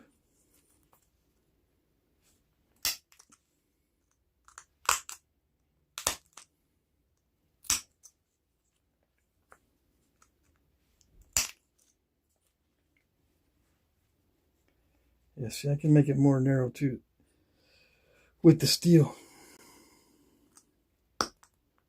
Anyways.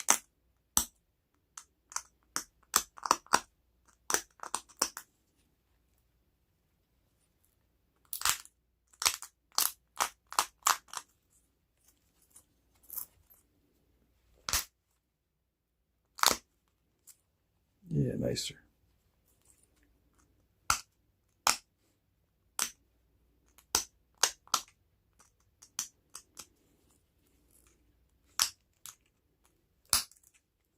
So yeah, the trick with the antler is just to get the thing thinner, the base or the stem thinner, and then the antler won't have so much trouble. With the steel, I can concentrate the force a lot more and blast through the thicker, tougher areas. There's no equivalent natural material that is as tough as steel. Unless you use hardened copper, I guess. So the trick is just to make the stem thinner, or use a better material, or heat treat it, something. Because you can't defeat the physics. There's no technique that defeats physics. right? If the antler just can't chew through the stone, it just cannot chew through the stone. You have to do something to the stone or the tool. There's no amount of skill that can defeat the physics. So there had to have been something else. Back in the day, they would have to do some other technique. They would have to have a little piece of copper, maybe a little copper awl, just for emergencies. That sort of thing. Pick out stuff.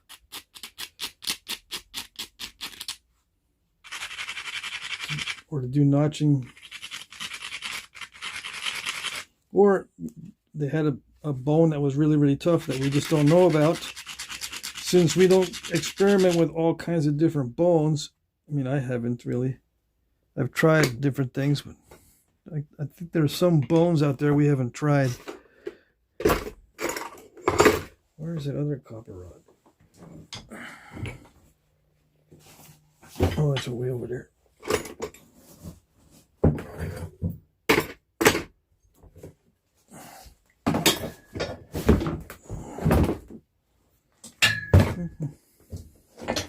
I'm all cramped in this tight spot. That's why I'm banging into stuff.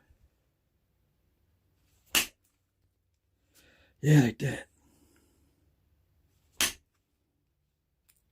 Yes or no? Yeah, we're not getting to the center of that Tootsie Pop.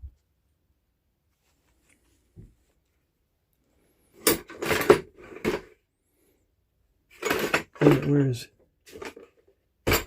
There it is. Our little helper.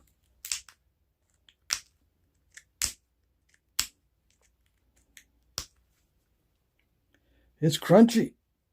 Yeah. The stone is crunchy.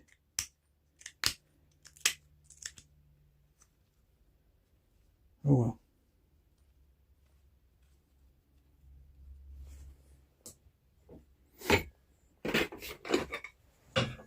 It's a tough spot anyway. See, this tough spot extends up into that area. Mm-hmm.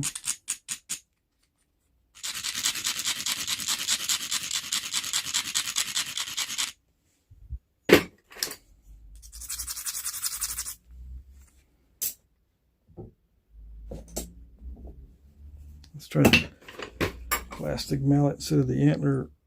That way I know it's actually going to do it.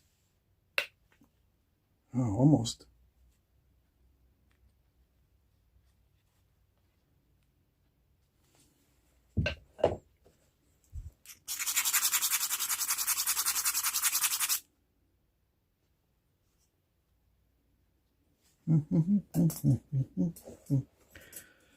Let's see, 2 hours and 3 minutes. We're over our time. Let me just get this last flake so we can get to the center of that Tootsie Pop. I'm going to try to pop that out of there. If I can't get it with the flake from here, let's see.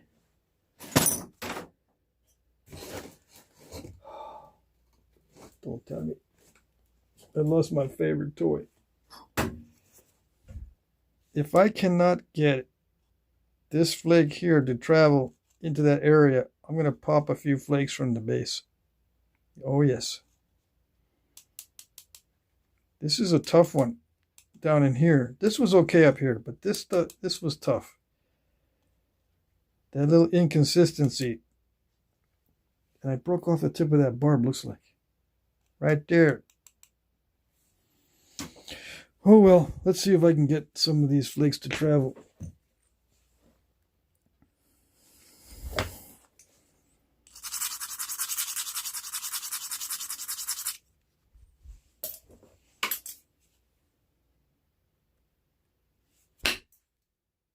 Yes. Not too shabby. Yeah. It's not too shabby. A little bit shabby.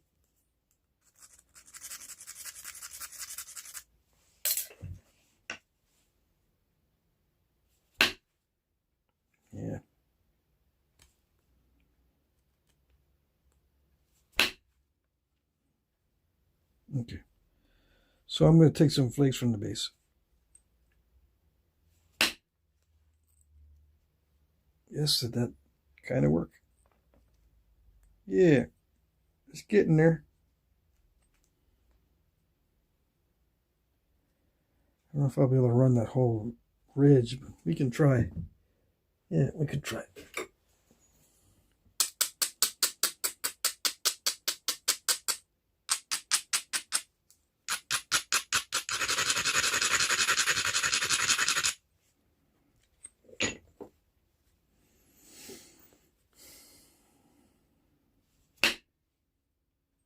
Oh, dang.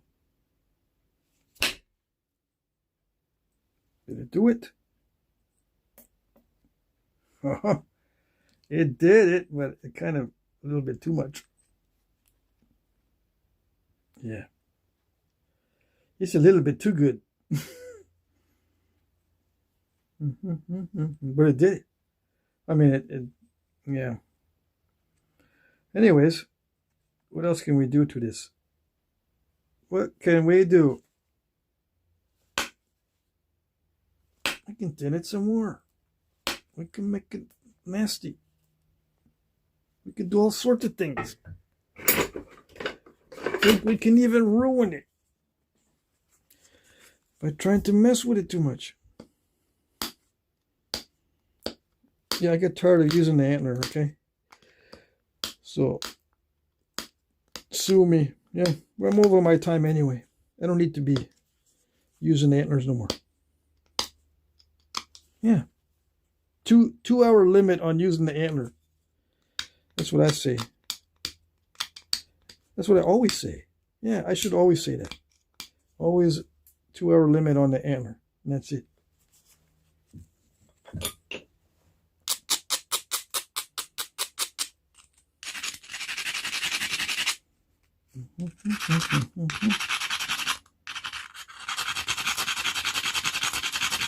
All this work for just a little point. Oh, yes. If I want to show the potential. See, it runs into that area and it doesn't do anything. I mean, it's not doing anything good. It did a nice step fracture. If I liked step fractures, I'd be very happy. Yeah. I should just start liking them step fractures and say, that's a beauty. Isn't that a beauty? Look how beautiful that is. Look how beautiful that step fracture is too. That's all I need to do is change my perspective and everything's good. Yeah. Everything's good.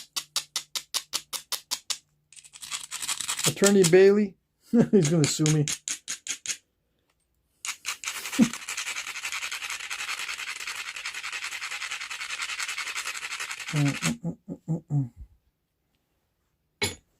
Let's see here. Where are we? Can we get rid of it? Yes. I'm happy with that. Thin down the stem a little bit without spending all night. We just need to work on the symmetry a little bit and we'll be done. I'm getting all my tools mixed up. Where's that copper flaker I was just using? There it is. So we're going to symmetritize it.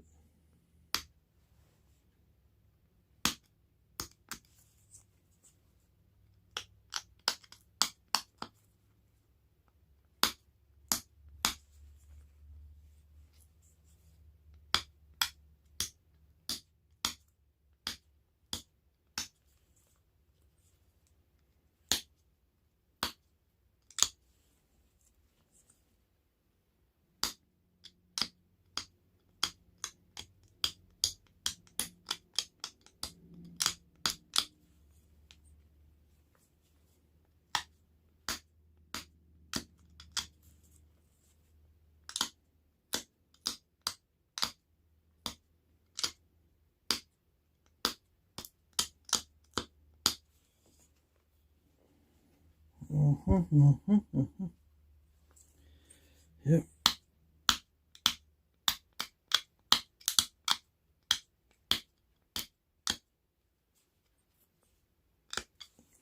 I don't know how that edge got so concave, but oh well. Just bring in the other side. Oh yeah, when I struck those two flakes off, it took a bunch of edge. All right, so we're just going to take more edge, make it symmetrical.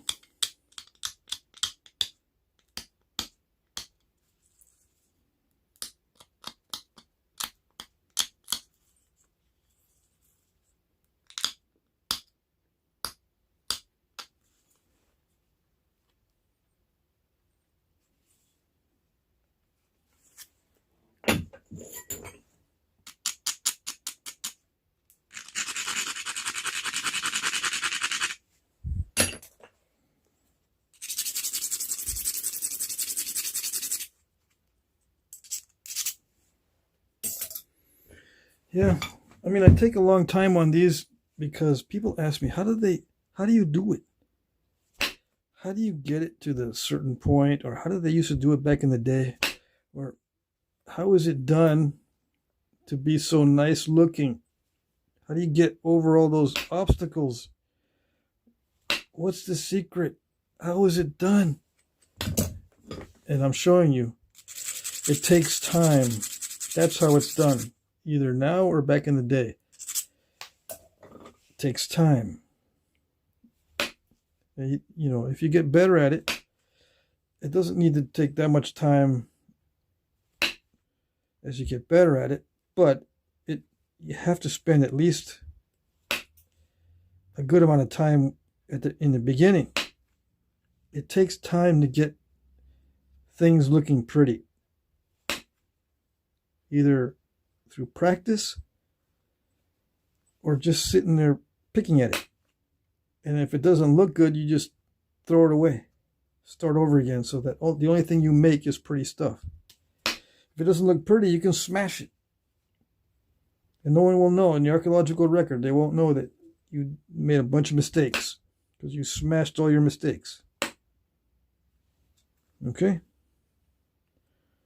The archaeologists won't tell you that maybe sometimes they just smashed all their bad looking points. That's why they have only good looking ones. They don't know. Nobody knows.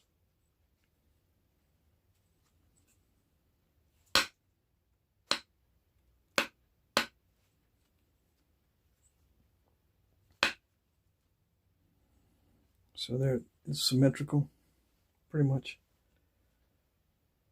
Good enough. Yeah. All right, so at least I didn't ruin this one. That would have been a bummer if I had removed the tip and all that. What am I going to do with this one? I don't know. I think I'm going to put this in the bifaces with the other ones. Yeah, I'm just going to leave it like this. I don't have time to work with it. I got other stuff I need to do, and I might not even get it done for the auction. Anyway, this is an little dart point. So I finished it off with copper. I mean, I still haven't finished sharpening it, but yeah, I made it symmetrical and I deepened the notches a little bit. Thinned out the stem more. It was okay in this area. Just my inexperience was showing when I snapped the tip off. I lost about, I don't know, 1/4 inch at least, maybe 3/8 off of the tip because I snapped it off. And then I had trouble in this area down here with this concrete type stuff when I was doing the notching, so I switched over to metal. It was getting aggravated. Yeah. The notching is still not symmetrical though. Yeah, I can tell. Let's see.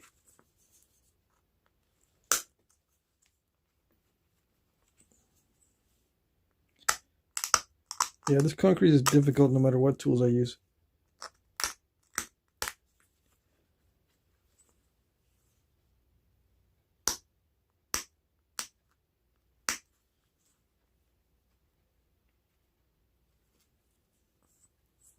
Let's see, what is it?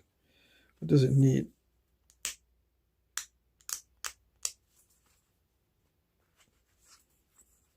What does it need to be symmetrical?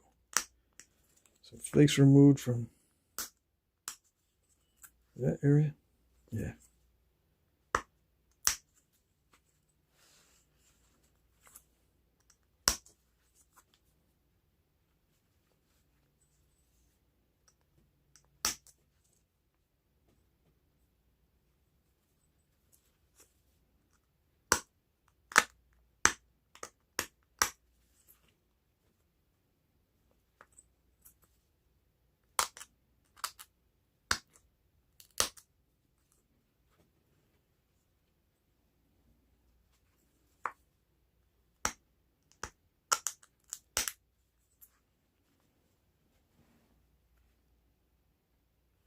Mm-hmm.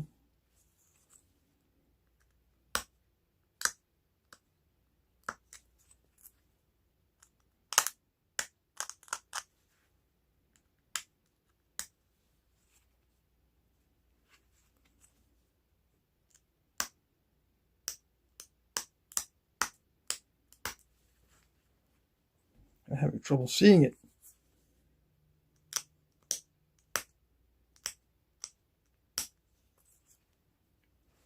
Yes. Okay, good enough. So yeah, I'm just going to put this in the auction with a maybe with another point. I'm not going to sell it by itself. It's kind of cruddy. I'll group it with somebody with another thing. Yeah. Anyways, everyone's leaving.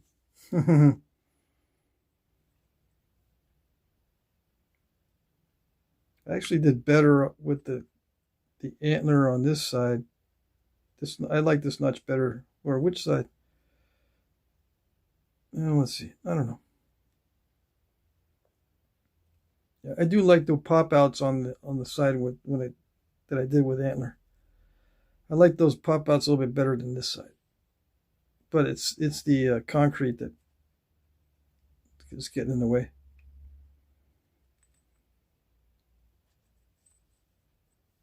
Yeah, it started out as 3 inches, right? So, yeah, I lost quite a bit. But I also made the base a little bit flatter. So, to be fair, I lost 1/8 of an inch there. But, yeah, a whole 1/2 inch off the tip. I ended up losing a whole 1/2 inch off the tip. Nasty. Anyways, yeah, it's in that little dart point because these are arrow points on the leather here. I drew the arrow points in the proper size. So this is in that little dart point. Okay? All right. Yeah, that's it. I could put it in a haft, but it's already getting late. I got to get up early.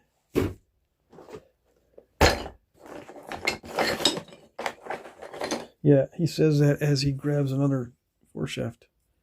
I just want to see if it fits. Yeah, it fits. Okay. Yeah. It fits in a typical foreshaft.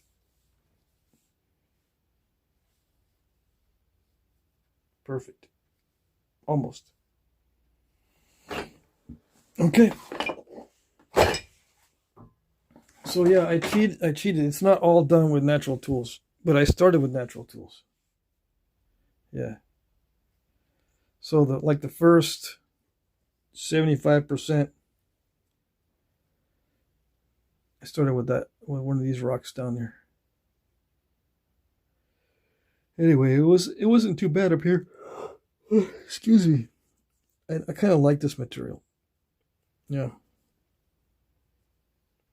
It has that look to it that a lot of artifacts have. So it's on a higher grade side of chert. This up here, as long as you don't have concrete, it's the higher grade stuff. I was surprised that it was high grade stuff. Yeah. Okay. I'm going to check the chat and say goodnight.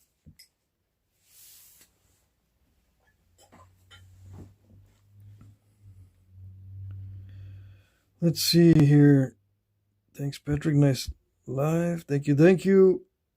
Thanks, everybody.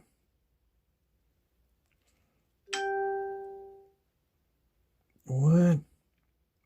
Facebook send me messages? That's what it is. Facebook is sending me messages. I need to disable that. Nothing else can send me messages. I turn everything else off, but Facebook? Attorney Bailey says, not lions don't follow pigs. Oh, I missed that one. I don't know what that means.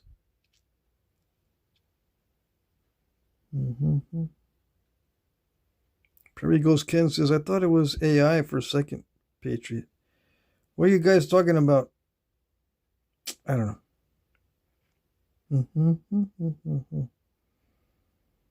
Did you guys see that old man that got tossed by a bison at Yellowstone? That sounds like fun, huh?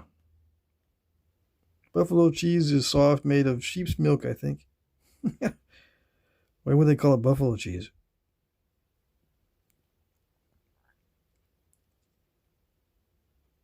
How old were you when you made your first arrowhead? Asks MG. How old was I? I was either 7 or 8 years old, and I made the arrowhead out of slate. I just ground it down on a rock. I broke up some slate pieces that I found into little flakes, and then I just ground it down. I think I was 7 or 8 years old, and I was using some arrow shafts made from one of the weeds that was growing in the backyard. It had some pretty good stems on it. But yeah, very weak arrows, and arrowheads made of slate.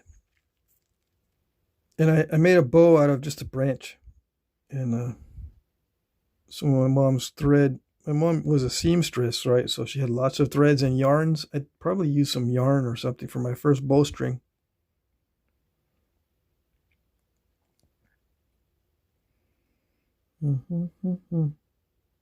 But yeah, I took a big break. It was like a 35-year break between when I was making bows and arrows as a kid until I started again later in life, like in my 40s, late 40s.